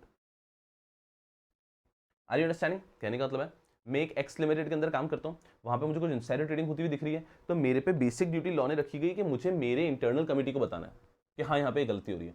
मुझे डर था कि मैंने मेरे इंटरनल कमेटी को बताया अगर, तो वो तो मुझे ही निकाल देंगे या फिर मुझे अच्छे से प्रोटेक्शन नहीं मिल पाएगा, तो मैंने इंटरनल कमेटी को कंपनी के अंदर बताया नहीं, मैंने सीधे जाके सेबी को ही बता दिया, तो भी मुझे मेरा रिवॉर्ड मिलेगा। कहने का मतलब इतना सा है कि किसी व्यक्ति ने अगर कंपनी की इंटरनल कमेटी को नहीं बताया और सीधा सेबी को बताया, तो इसका मतलब ये नहीं कि उसको रिवॉर्ड नहीं मिलेगा, रिवॉर्ड फिर भी मिलेगा। और मान लीजिए उसने इंटरनल कमेटी को बताया और उसने रिवॉर्ड के बारे में आके भी बताया, ठीक है, सेबी को ही बताया, तो सेबी इस बात पे उसके रिवॉर्ड को खारिज नहीं कर सकती है कि आपके कंप्लायंस ऑफिसर ने, आपने अपनी कंपनी के कंप्लायंस ऑफिसर को बताया, कंप्लायंस ऑफिसर ने भी सेबी को आके बताया, तो ये इन्फॉर्मेशन ओरिजिनल नहीं हुई है बिकॉज ये तो आप में वापस कंपनी के थ्रू मिली गई थी। नहीं, ये भी ये दो ग्राउंड्स आपके रिवॉर्ड को खारिज करने के लिए अलाउड नहीं है। क्या दो ग्राउंड? एक तो ये दैट आपने कंपनी को तो बताया ही नहीं था, चलेगा, नहीं बताया आप सेबी को आके भी बता सकते हो, और आपने कंपनी के कंप्लायंस ऑफिसर को बताया, उसने भी सेबी को आके बताया, तो भी आपने पहले बताया था, आपको आपका अवार्ड मिलेगा, आपको आपका रिवॉर्ड मिलेगा। Are we getting a fair idea? तो इन दो ग्राउंड की वजह से भी आपको रिजेक्ट नहीं कर सकते। तो सिंपल था, determination of amount SEBI will determine, SEBI consider करेगी इन्फॉर्मेंट इंसेंटिव कमेटी की रिपोर्ट को और उसके बेस पे सेबी आपको अवार्ड देगी। Now it is application for reward. जैसे कि मैंने आपको पहले ही बता दिया है कि आपको रिवॉर्ड के लिए एक सेपरेट एप्लीकेशन फाइल करनी पड़ती है, ठीक है। Rejection of claim for reward, अच्छा पॉइंट है, फोकस करना अच्छे से, star mark. Rejection of claim for reward, पूरा फोकस यहीं पे कि किन सर्कमस्टांसेस में, in what all circumstances your reward could be cancelled, कि आपको रिवॉर्ड नहीं मिलेगा कुछ सर्कमस्टांसेस में, वो सर्कमस्टांसेस कौन कौन से हैं? Simple, no reward shall be made to an informant who does not submit original information. जो ओरिजिनल इंफॉर्मेशन सबमिट नहीं कर रहा है, मतलब जो आपने इंफॉर्मेशन दी है वो ओरिजिनल नहीं है, पहले से सेबी के पास थी, तो आपको अवार्ड नहीं मिलेगा। ये वाला इंपॉर्टेंट है, फोकस करना, इस पे क्वेश्चन बन सकता है। Who does not submit original information, पहला पॉइंट। दूसरा, who has acquired the original information through or as a member, officer or an employee of। सुना, उसको ओरिजिनल इंफॉर्मेशन मिली थी, जो व्यक्ति ने हमें, मिस्टर ए है, मिस्टर ए ने आपके हमको इंफॉर्मेशन दी, उसको वो इंफॉर्मेशन कैसे मिली थी? Because he is an officer or employee or member of a regulatory agency constituted by or under any law in India outside India including SEBI. सुना है क्या कह रहे हैं? मैं सेबी जैसी किसी ऑर्गेनाइजेशन में काम कर रहा हूं, यहां पे काम करने की वजह से मुझे कुछ इन्फॉर्मेशन मिली और वो इन्फॉर्मेशन जाके मैं सेबी को देता हूं और बोलता हूं कि मुझे दे दो रिवॉर्ड, मुझे दे दो रिवॉर्ड, तो रिवॉर्ड नहीं मिलेगा। अरे आपका काम है वो। कंप्लीट करते हैं चारों पॉइंट, बहुत मजा आएगा। Any self regulatory organisation, the surveillance or investigation wing of any recognised stock exchange or clearing corporation, any law enforcement organization including police or central or state revenue authority. समझना ध्यान से, मैं काम करता हूं सेबी में, मैं काम करता हूं आरबीआई में, मैं काम करता हूं पुलिस में, मैं काम करता हूं सीआईडी में, मैं काम करता हूं सीबीआई में। Are you understanding?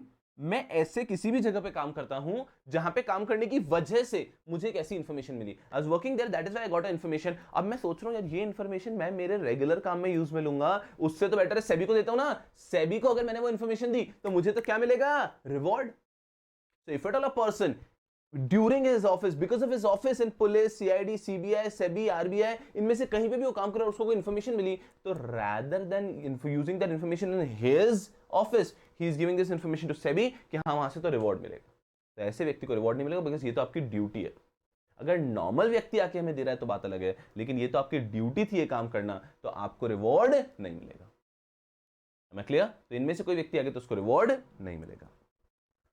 Against whom SEBI में इनिशिएट और has initiated criminal proceeding under securities law. तो अगर किसी व्यक्ति के against criminal proceeding securities law के अंदर स्टार्ट कर दी है तो उसको भी रिवॉर्ड नहीं मिलेगा। तो किसी व्यक्ति के अगेंस्ट अगर क्रिमिनल प्रोसीडिंग स्टार्ट हो गई है तो उसको भी रिवॉर्ड नहीं मिलेगा। फॉर एग्जाम्पल मिस्टर राजू हमने पकड़ लिया था सत्यम के कांड में, वो हमने पूरा पकड़ लिया, सब हो गया। उसके बाद में बोलता है देखो ये केसेस डालो इनसाइडर ट्रेडिंग के, मुझे रिवॉर्ड दे दो। ऑफ कोर्स जिसके अगेंस्ट सिक्योरिटीज लॉ में केसेस चल रहे हैं उसको रिवॉर्ड नहीं मिलेगा।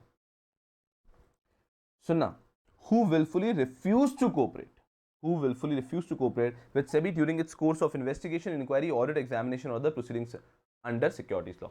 किसी के अगेंस्ट सिक्योरिटीज लॉ के अंदर कुछ प्रोसीडिंग चल रहे हैं and who refused to cooperate, जिसने सेबी के साथ कोऑपरेट करने के लिए मना कर दिया, who is not cooperating with SEBI, ऐसे व्यक्ति को भी अवार्ड नहीं मिलेगा।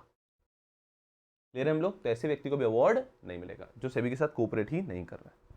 उसके बाद में who knowingly makes any false, fictitious, fraudulent statement or representation, कुछ झूठा लिख के दिया है उसने। who uses any false writing or document, कोई झूठा डॉक्यूमेंट हमें सबमिट किया है जिसने। who fails to furnish the complete information, जिसने पूरी इंफॉर्मेशन ही हमें नहीं दी थी, ऐसे व्यक्ति को भी अवार्ड नहीं देंगे, ऐसे व्यक्ति को भी रिवॉर्ड नहीं देंगे। जिसने हमें झूठी इंफॉर्मेशन दी है, झूठा डॉक्यूमेंट दिया है या फिर कंप्लीट इंफॉर्मेशन नहीं दी है, ऐसे व्यक्ति को भी हम किसी भी प्रकार का रिवॉर्ड नहीं देंगे। Last point, who obligated under any law or otherwise to report such original information to the SEBI, including a compliance officer under securities law, provided as SEBI may deem fit at its sole discretion, exempt a person from any of such disqualification। ये कह रहे हैं कोई एक व्यक्ति जिसके ऊपर responsibility थी हमें आके इन्फॉर्म करने की, उसको भी रिवॉर्ड नहीं मिलेगा। For example compliance officer, company के अंदर कमिटी बना रखी है, कंप्लायंस ऑफिसर है कि कुछ भी इनसाइडर ट्रेडिंग हुई तो उसको इन्फॉर्म करना है, तो उसकी तो भाई साहब ड्यूटी है, तो उसको रिवॉर्ड नहीं मिलेगा। इसको मैंने स्टार मार्क किया, आपने नहीं किया तो कर लीजिए, एग्जाम में इस पर डायरेक्टली क्वेश्चन आने की संभावना बनती है। क्लियर है हम लोग? ये हो गया rejection of claim for reward, कि इन ग्राउंड्स पे अगर इनमें से आप कहीं भी कवर हो गए तो आपको किसी भी प्रकार का रिवॉर्ड नहीं मिलेगा। इसके बाद में देखते हैं अगर, तो ये लास्ट एस्पेक्ट आ गया इन्फॉर्मेंट कॉन्फिडेंशियलिटी, की जो भी इन्फॉर्मेंट की इंफॉर्मेशन है पूरी कॉन्फिडेंशियल रखी जाएगी। And protection against retaliation and victimisation, ये ऐसा कह रहे हैं कि अगर मान लीजिए मैं किसी कंपनी में काम करता हूं और वहां पे मैंने सेबी में जाके इन्फॉर्म कर दिया उस कंपनी के इनसाइडर ट्रेडिंग के बारे में, तो उस कंपनी के अंदर मुझे किसी भी प्रकार का रिमूवल, डिमोनिश, मुझे किस तरह से वो डिमोशन कर देंगे, सस्पेंशन कर देंगे, ये सब अलाउड नहीं है। ठीक है, देखते हैं क्या लिखा है। Every person required to have a code of conduct under these regulations shall ensure that such a code of conduct provides for suitable protection against any discharge, termination, demotion, suspension, threats, harassment directly or indirectly, or discrimination against any employee who files a voluntary information disclosure form। I guess मुझे बताने की जरूरत ही नहीं है, कोई भी व्यक्ति अगर कंपनी का एम्प्लॉई है और उसने वॉलंटरी वाला अपना फॉर्म भरा है, कौन सा? वॉलंटरी इन्फॉर्मेशन डिस्क्लोजर फॉर्म, तो जिस व्यक्ति ने वो फॉर्म भरा है उसके अगेंस्ट किसी प्रकार का डिस्क्रिमिनेशन नहीं, उसको निकालना, हरासमेंट, थ्रेट, उसको रिमूवल, सस्पेंशन कुछ भी नहीं कर सकते आप। Okay, irrespective of whether the information is considered or rejected by the SEBI or he or she is eligible for a reward on these regulation, उसकी इंफॉर्मेशन को सेबी ने एक्सेप्ट किया और नहीं किया है, उसको रिवॉर्ड दिया ही नहीं है, ये सब इररिस्पेक्टिव है।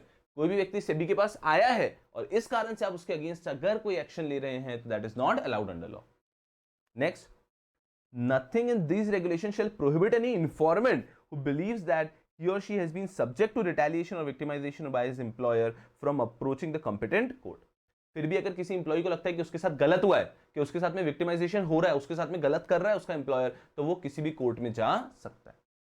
Any employer who violates above may be liable for penalty, debarment, suspension and or criminal prosecution by SEBI। SEBI किसी भी एम्प्लॉयर को पकड़ लिया करते हुए तो उसके साथ में सारी चीजें कर सकते हैं, पेनल्टी लगा सकते हैं, डिबारमेंट, सस्पेंशन, क्रिमिनल प्रोसिक्यूशन हो सकता है। क्लियर है? और साथ में however nothing in these regulation will require the SEBI to direct reinstatement or compensation by an employer। कि SEBI इसमें कुछ reinstatement, compensation का काम नहीं करेगा, वो दूसरे जो रिस्पेक्टिव कोर्ट करेंगे तो करेंगे, क्योंकि इस केस के अंदर employ can approach any court, not just under securities law ना, दूसरे लॉज भी तो ओपन है। तो सेबी सिर्फ क्या करेगा, एम्प्लॉयर को पनिश करेगा, एम्प्लॉय को वापस रखना नहीं रखना ये एम्प्लॉय दूसरे कोर्ट में जाकर डिसाइड करेगा।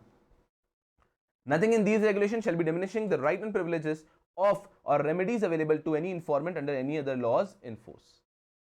सिंपल है कि कोई भी राइट प्रिविलेजेस वगैरह को हैम्पर नहीं करेंगे, आप किसी और लॉ में भी जा सकते हैं। किसी और लॉ में जाने का आपको मतलब पता होगा, जैसे कि आप कंज्यूमर प्रोटेक्शन एक्ट है, आपके नॉर्मल लेबर लॉज हैं, तो आपको लगता है कि मैं as a worker, as a employee मेरे राइट्स हैम्पर हो रहे हैं, तो आप उन लेबर लॉज के अंदर भी अप्रोच कर सकते हैं कोर्ट को, ऐसा you are open to do so. अब ये जब हमने शुरू किया था हमने फर्स्ट पेज नहीं पढ़ा था, तो फर्स्ट पेज में कुछ पढ़ना नहीं है ज्यादा, लेकिन फर्स्ट पेज का you should have a fair idea. रुक जाओ,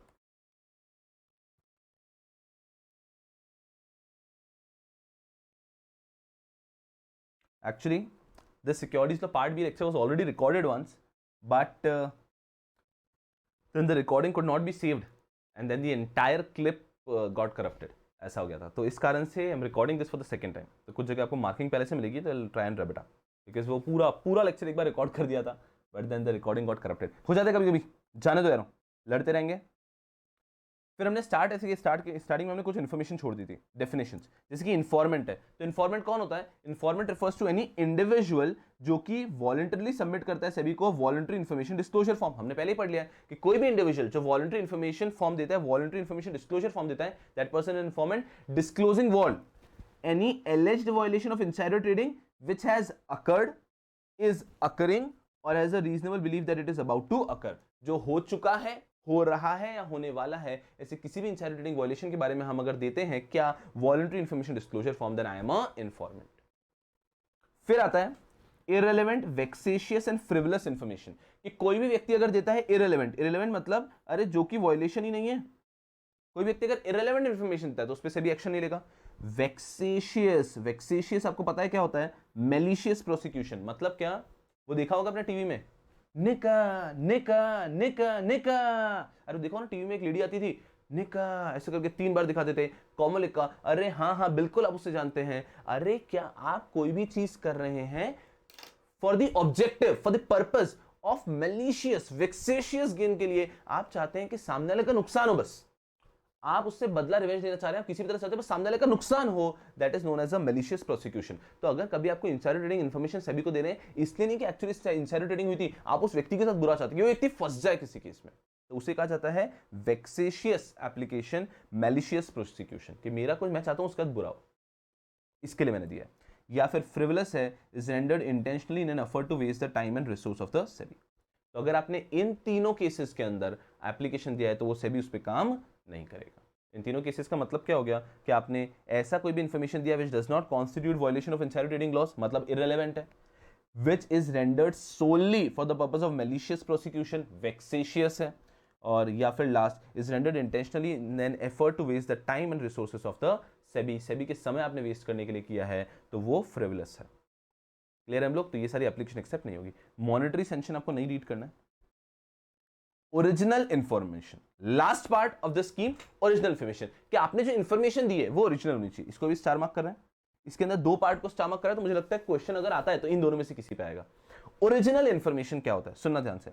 ओरिजिनल इंफॉर्मेशन का मतलब हो गया any information derived from the independent knowledge and analysis of the इंफॉर्मेंट, कि इंफॉर्मेंट ने अपनी इंडिपेंडेंट नॉलेज एनालिसिस पे किसी इंफॉर्मेशन को किया है तो वो होगा इंडिपेंडेंट नॉलेज एंड एनालिसिस। तो आप एक कॉपी की भी इंफॉर्मेशन नहीं ले सकते कहीं और से, अगर आपको सेबी को देनी है तो आपकी वो इंडिपेंडेंट इंफॉर्मेशन होनी चाहिए, आपका अपना एनालिसिस होना चाहिए।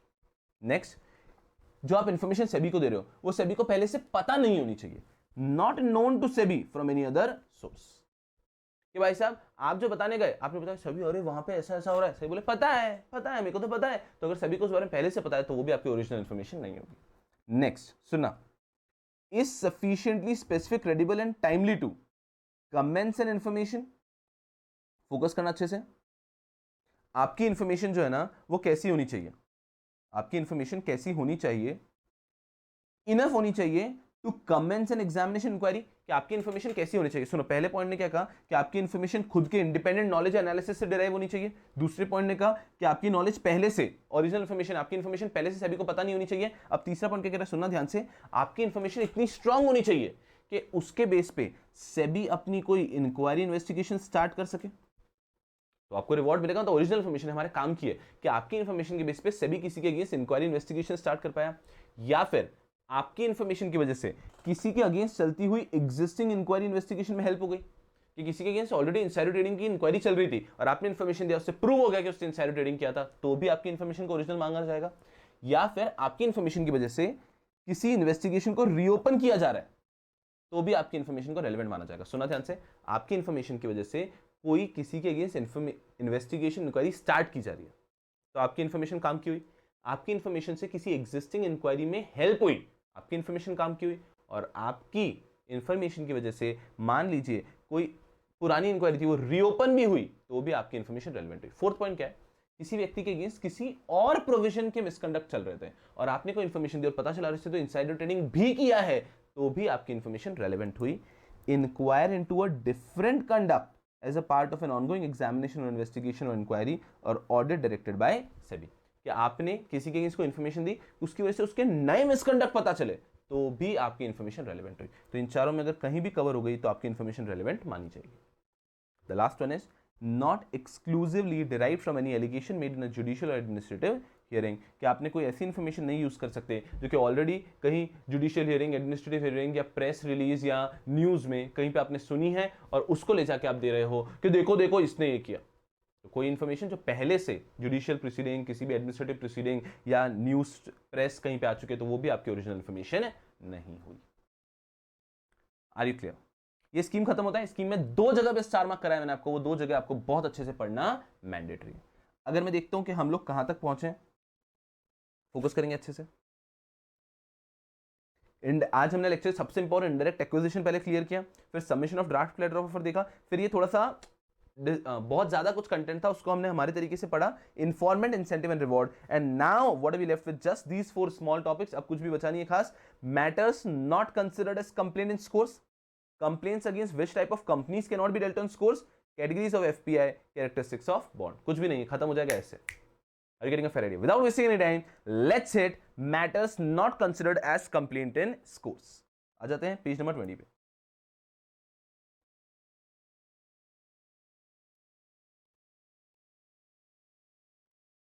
चलो, matters not considered as complaint in SCORES, कि स्कोर्स में आप इनमें से किसी भी चीज को लेकर मैटर लेके नहीं जा सकते। भाई ये सब ले जाना अलाउड नहीं है स्कोर्स में, तो स्कोर्स में आप इनमें से कोई भी मैटर को लेके नहीं जा सकते। Matters not considered as complaints in scores.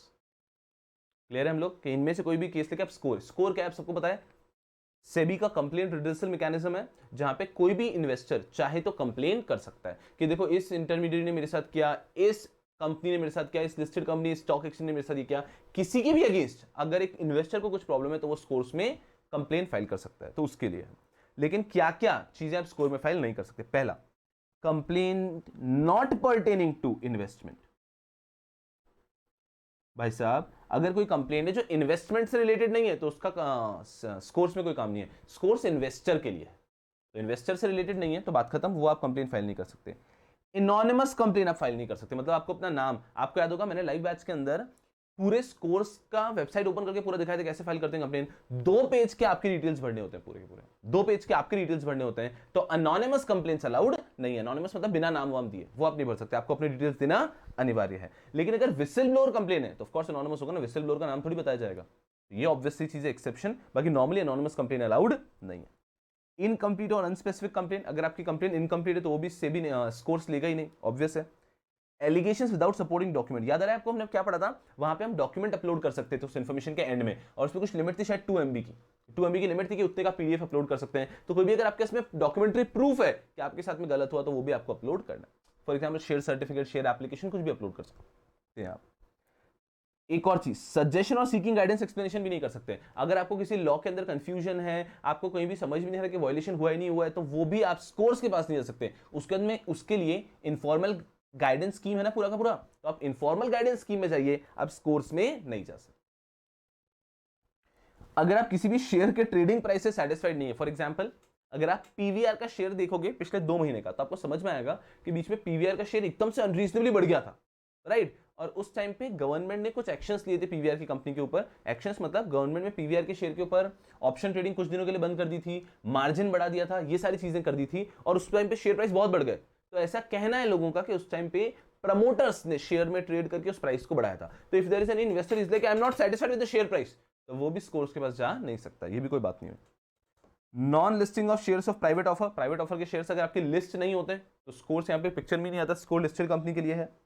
Dispute arising out of private agreement with companies intermediates, आपकी कुछ प्राइवेट अग्रीमेंट थे और कंपनीज के साथ में, उसके लिए भी स्कोर्स नहीं है। उसके लिए आप प्रैक्टिकली सेबी के पास या कोर्ट में जाके कंप्लेंट फाइल करो प्राइवेट एग्रीमेंट्स के लिए। जो पब्लिक एट लार्ज के साथ हो सकता है वो स्कोर्स हैंडल करता है। मैटर इन्वॉल्विंग फेक और फोर्ज डॉक्यूमेंट, अगर आपके फोर्ज डॉक्यूमेंट तो भी आपको कोर्ट इन्वॉल्व करना पड़ेगा, बिकॉज डॉक्यूमेंट को फिर चेक करना होता है। तो फेक या फोर्ज डॉक्यूमेंट्स वाला केस है तो वो भी स्कोर्स एक्सेप्ट नहीं करेगा। Complaints on matter not in SEBI's purview, जो सेबी के ही परव्यू में नहीं है तो स्कोर्स तो आ नहीं सकता, because scores department of SEBI. And complaints about any unregistered और अनरेगुलेटेड एक्टिविटी, जैसे कि अगर किसी को डब्बा ट्रेडिंग हो रही है, वहां पे किसी के साथ गलत हो गया तो वो जाके सेबी के पास स्कोर्स में कंप्लेन नहीं कर सकता, बिकॉज वो तो अलाउड ही नहीं था ना, अनरेगुलेटेड है। तो ये जो पॉइंट्स है ना, देखो तकरीबन 1 2 3 4 5 6 7 8 9 10 11 पॉइंट्स है। आपको इसमें से 6 to 7 तो याद होने चाहिए। अरे और बहुत आसान है क्या इसके अंदर, आप 3-4 बार भी रीड करोगे तो 6-7 पॉइंट याद हो जाएंगे। इन मैटर्स के लिए आप स्कोर्स में कंप्लेन फाइल नहीं कर सकते। सिंपल कहना है कि इन मैटर्स के लिए आप स्कोर्स में कंप्लेन फाइल नहीं कर सकते। क्लियर है हम लोग, सुना ध्यान से। दूसरा टॉपिक भी वेरी सिमिलर है, complain against which type of companies can not be dealt in scores. ऊपर हो गया कौन कौन से मैटर स्कोर्स में नहीं जा सकते, यहां पे है कौन कौन सी कंपनीज के अगेंस्ट आप स्कोर्स में नहीं जा सकते। बहुत ही आसान है, ये भी इंपॉर्टेंट है, सुनना। कंपनीज जो कि डीलिस्ट हो चुकी है, अनलिस्टेड हो चुकी है, वेदांता, अब अगर अनलिस्ट हो डीलिस्ट हो गई, उसके बाद में उसके अगेंस्ट अगर आपको कोई कंप्लेन है तो वो आप लेकर स्कोर्स में नहीं जा सकते। ठीक है। दूसरा, कोई भी सिक कंपनी है या फिर कंपनी जिसका मॉरेटोरियम ऑर्डर चल रहा है। सिक कंपनी तो आपको पता है, मॉरेटोरियम वाली कंपनी मतलब जैसे कि आप इंसॉल्वेंसी प्रोसीडिंग में जाते हैं तो आपके अगेंस्ट एक मॉरेटोरियम ऑर्डर आ जाता है कि इतने समय तक अब आपके अगेंस्ट कोई भी और केस फाइल नहीं कर सकता, जो होगा ये आईबीसी का कोर्ट ही संभालेगा, एनसीएलटी संभालेगा। तो अगर किसी कंपनी के अगेंस्ट मॉरेटोरियम ऑर्डर पास हो गया है तो वो कंपनी के अगेंस्ट भी स्कोर्स में एप्लीकेशन नहीं जा सकती है, और अगर कोई सिक कंपनी तो भी स्कोर्स में एप्लीकेशन नहीं जा सकती। कोई कंपनी का नाम स्ट्राइक ऑफ कर दिया है रजिस्ट्रार ने तो वो भी नहीं जा सकती है। कोई कंपनी जो वैनिशिंग कंपनी है तो वो भी नहीं जा सकती इस कोर्स में, उसके अगेंस्ट भी कंपनी कोर्स में नहीं जा सकती है। वैनिशिंग कंपनी आपने सेटिंग अप के मॉड्यूल के लास्ट के चैप्टर्स के अंदर पढ़ा होगा। ये मॉड्यूल के अंदर ही नीचे आपको फुटनोट के तौर पे एक्सप्लेनेशन दिया, what do you mean by vanishing company. 3 condition satisfy करती है तो वो कंपनी बन जाती है वैनिशिंग कंपनी। तो अगर वैनिशिंग कंपनी के अगेंस्ट कंप्लेन फाइल करनी इस कोर्स में नहीं जा सकते। स्ट्राइक्ड ऑफ कंपनी, मॉरेटोरियम ऑर्डर वाली कंपनी, सिक कंपनी, डीलिस्टेड कंपनी, इनके अगेंस्ट आप नहीं जा सकते, किसके पास, स्कोर्स के पास। सस्पेंडेड कंपनीज और कंपनीज अंडर लिक्विडेशन और बीआईएफआर, यहां पे भी आप नहीं जा सकते स्कोर्स के पास, कि कोई भी अगर सस्पेंडेड कंपनी ट्रेडिंग से नहीं जा सकते, कंपनीज अंडर लिक्विडेशन है या फिर वो बीआईएफआर में अगर किसी का एप्लीकेशन बनेंगे तो भी आप नहीं जा सकते।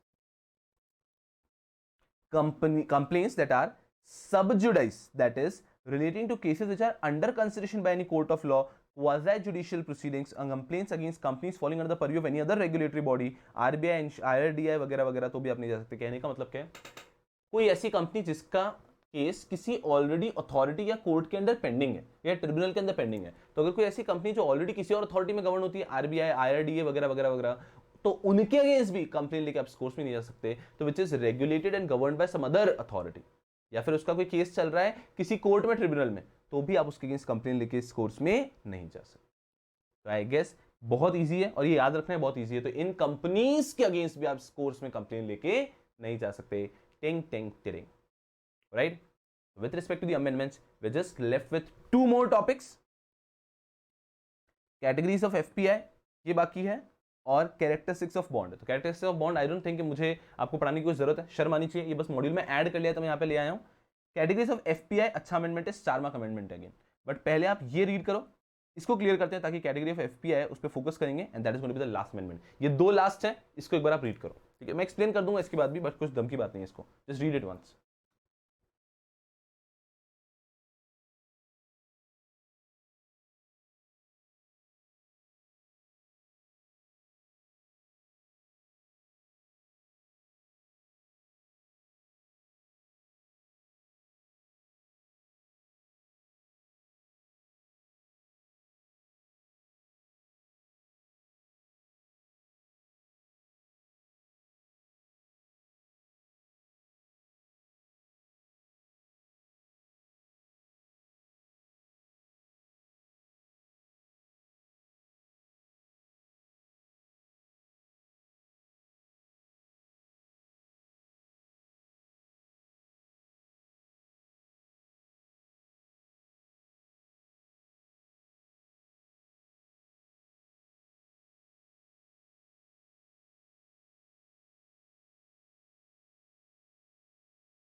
चलिए यार, you seen it, this nothing here, characteristics of bond करके एक पैरा ऐड कर दिया पार्ट बी के अंदर। Bond has a fixed face value which is amount which is the amount to be returned to the investor upon maturity। हो, हमें तो पता ही नहीं था। It has a fixed maturity which can range from a few days to 20 to 30 years or even more। वो कुछ दिनों के लिए भी बॉन्ड हो सकता है या फिर वो 20 to 30 years के लिए भी हो सकता है। All bonds repay the principal amount after the maturity date। Obviously अगर कन्वर्टेबल है तो कन्वर्ट होता है, अदरवाइज तो नॉर्मली मेच्योरिटी में पे हो जाएगा। Provides regular payment of interest semi annually और एनुअली, ये डिपेंड करता है, हाफ ईयरली, सेमी आपकी ईयरली हो सकता है, क्वार्टरली, कैसे भी इंटरेस्ट पेमेंट हो सकता है। Interest is calculated as a percentage of the face value known as coupon payment. आप सबको पता है कूपन मतलब इंटरेस्ट, तो अगर कोई बॉन्ड पे लिखा है कूपन इज 10%, मतलब उस पर 10% इंटरेस्ट जाएगा annually. Bonds are generally considered as less risky investment as compare to equity. Of course equity में शेयर प्राइस फॉल का रिस्क होता है, बॉन्ड में वो रिस्क नहीं होता।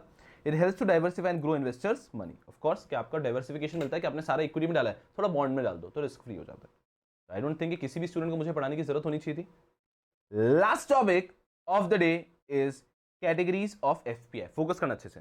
पहले आपने जो कैटेगरीज ऑफ एफपीआई पढ़ी थी वो चेंज हो चुकी है, and now categories of foreign portfolio investor have been revised. Categories of foreign portfolio investor has been revised. Focus करेंगे अच्छे से। SEBI has notified the SEBI foreign portfolio investor regulation 2019 which recategorised the FPI. तो पुरानी regulation 14 की थी, उसको भूल जाओ, अब 19 की नई रेगुलेशन आई, इसने रिकैटेगराइज कर दिया। पहले कैसे था, 3 कैटेगरीज थी, अब उन्होंने 2 कैटेगरीज कर दिया, category 1 FPI and category 2 FPI. सुनना ध्यान से, कैटेगरी 1 में इन्होंने ले लिया है, category 1 includes government and government related investors such as central bank, sovereign wealth fund, international multilateral organization or agencies including entities control or at least 75% directly or indirectly owned by government and government related investor. समझ में आना चाहिए आपको, ये 4 mark amendment है, तो इस पर फोकस करना एक्स्ट्रा। कैटेगरी 1 में क्या आ गया, जो गवर्नमेंट इन्वेस्टर्स हैं, मतलब अब्रॉड की गवर्नमेंट अगर इंडिया में इन्वेस्ट करना चाहती है तो उसको कैटेगरी 1 देंगे हम, ठीक है। तो या तो कोई गवर्नमेंट है या कोई ऐसी एंटिटी है which is substantially controlled by government only. तो गवर्नमेंट और गवर्नमेंट कंट्रोल्ड एंटिटीज को हमने लिया है कैटेगरी 1 में, ठीक है। फिर हमने पेंशन फंड और यूनिवर्सिटी फंड को लिया है कैटेगरी 2 में। appropriately regulated entities such as insurance, reinsurance entity, bank, asset management company, investment manager, investment advisor, portfolio manager, broker dealer, swap dealers, इन सबको लिया है कैटेगरी 1 में। appropriately regulated याद रखना है आपको। entities from FATF financial action task force member countries which are appropriately regulated funds, मतलब ऐसी कंट्रीज जो FATF मेंबर है। FATF financial action task force एक ऑर्गेनाइजेशन है, ऑल ओवर वर्ल्ड में से बहुत सारी कंट्रीज इसके मेंबर है, बहुत सारी कंट्रीज इसके मेंबर है। तो एक ऐसी कंट्री जो FATF की भी मेंबर है and is a appropriately regulated fund. एक ऐसी कंट्री जो FATF की मेंबर है, वहां का कोई fund which is appropriately regulated.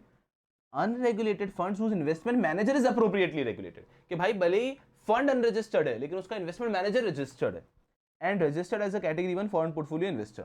However, the investment manager undertake the responsibility of the act the commission of such unregulated fund। तो इन्वेस्टमेंट मैनेजर उसकी रिस्पॉन्सिबिलिटी का, पहले भी ऐसा ही एक फंडा था जो हम लेते थे कैटेगरी 2 के अंदर। अब कैटेगरी 1 में आ गई है university related endowments of such universities they have been in existence for more than 5 years। तो समझ में आ रहा है, पहले यूनिवर्सिटी रिलेटेड फंड्स और एंडाउमेंट्स को सीधा कैटेगरी 2 में ले लेते थे। अब कैटेगरी 1 में वो यूनिवर्सिटी रिलेटेड फंड्स जो कि 5 साल से ज्यादा के लिए एस्टेब्लिश्ड हैं, वो आ गए कैटेगरी 1 में। क्लियर है हम लोग? अब इनके लिए एक और कंडीशन है तीनों पॉइंट के लिए कि वो जो कंट्री है वो FATF की मेंबर होना मैंडेटरी है। An entity whose investment manager is from FATF member country and such an investment manager is registered as category 1 foreign investor. ठीक है, कोई भी एक एंटिटी जिसका जो इन्वेस्टमेंट मैनेजर है वो कैटेगरी 1 की तरह रजिस्टर्ड है और वो जो जगह भी है वो फाइनेंशियल एक्शन टास्क फोर्स की मेंबर है। ठीक है, ऊपर भी कवर किया था substantially. Be which is at least 75% owned directly or indirectly by another entity eligible under 234। जो ऊपर कवर हुए ना 234 में, ये 234 में ये लोगों ने अगर किसी एंटिटी में 75% इन्वेस्टमेंट रखा हुआ है, इन लोगों ने अगर किसी एंटिटी में 75% इन्वेस्टमेंट रखा हुआ है तो वो एंटिटी भी एलिजिबल है कैटेगरी 1 में। ठीक है, ऑफ कोर्स वो जो जिसके भरोसे आपको रजिस्ट्रेशन मिल रहा है उसको रिस्पॉन्सिबिलिटी लेनी होगी। ये हो गए कैटेगरी 1। मैं क्या सजेस्ट करूंगा, स्टार मार्क है तो आप एक जगह पे अलग बैठ के इसकी समरी बना के लिखेंगे कैटेगरी 1 में कैसे, जैसे हम रेगुलर बैच में हमेशा बनाते हैं। तो कैटेगरी 1 बनाओगे उसमें ये पॉइंट्स इंक्लूडेड है। कैटेगरी 2 में कौन बच गए? Category 2 foreign portfolio investors include all the investors not eligible under category 1 foreign portfolio investors such as appropriately regulated funds not eligible as category 1, endowments and foundations, charitable organizations, corporate bodies, family offices, individuals, appropriately regulated entities investing on behalf of their clients as per conditions specified by board from time to time, unregulated funds, ये जो आ रहे हैं ये सब आ गए category 2 में। अब ध्यान रखना यहाँ पे एक अप्रोप्रिएटली रेगुलेटेड भी आ गया, तो सिर्फ आप अप्रोप्रिएटली रेगुलेटेड के भरोसे उसको कैटेगरी 1 में नहीं देंगे, ऊपर भी अप्रोप्रिएटली रेगुलेटेड है कुछ जगह पे। देखो यहाँ पे अप्रोप्रिएटली रेगुलेटेड है, राइट? तो आपको ऊपर भी कहीं अप्रोप्रिएटली रेगुलेटेड मिलेगा और अप्रोप्रिएटली रेगुलेटेड आपको नीचे भी मिल रहा है। ठीक है, तो आप सिर्फ उसके भरोसे पे आप उसको कैटेगरी 1 में नहीं दोगे। देखो, तो अब पहले कैसा था, अप्रोप्रिएटली रेगुलेटेड आते उसको कैटेगरी 2 दे देते थे, राइट? लेकिन अब ऐसा नहीं है, अप्रोप्रिएटली रेगुलेटेड कुछ जगह पे ऊपर भी कुछ जगह पे नीचे भी है। You have to be very careful. Clear है हम लोग? चलो, तो ये हुआ आपका कैटेगरीज ऑफ FPI। इसके बाद में ये जब आप शीट डाउनलोड करेंगे, इस शीट में मैंने नीचे एक और चीज दी है, एनालिसिस एक मेरा, कि ये जो पूरा न्यू सिलेबस का मॉड्यूल है, उस पूरे न्यू सिलेबस के मॉड्यूल में एग्जैक्टली कहां कहां क्या क्या चेंज हुआ है, क्या क्या ऐड हुआ है, पूरा एनालिसिस मैंने वहां पे दे रखा है आपको। तो जब आप ये डाउनलोड करेंगे तो आपको ये पूरा एनालिसिस भी मिल जाएगा और सारे जो अमेंडमेंट्स हैं मेजर जो एग्जाम लुकआउट से रेलेवेंट हैं वो सारे तो मैंने यहाँ पे कवर ही कर लिए। ये सारे वो अमेंडमेंट्स हो गए जो हमारे एग्जाम लुकआउट से रेलेवेंट है।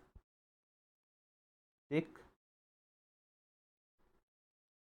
ठीक ठीक है, मेरी आपसे अपेक्षा रहेगी कि आपने क्या करना चाहिए, आपने ये पूरा डॉक्यूमेंट अच्छे से पेन डाउन, ये नहीं कि सिर्फ वीडियो देख लिया और हो गया, इस डॉक्यूमेंट को डाउनलोड करना है, कोशिश करना है जैसे ही पॉसिबल आप उसको प्रिंट करें और प्रिंट लेके उसको अच्छे से पढ़ें। और जो मेरे स्टार मार्क अमेंडमेंट्स हैं, जैसे कि categories of FPI star mark है, informant incentive reward star mark, इसमें 2 टॉपिक्स हैं, सुपीरियर वोटिंग राइट तो बहुत ही स्टार मार्क है। तो ये कुछ स्टार मार्क अमेंडमेंट्स हैं। स्टार मार्क अमेंडमेंट्स पे एग्जाम में क्वेश्चन आने की संभावना बहुत प्रबल है।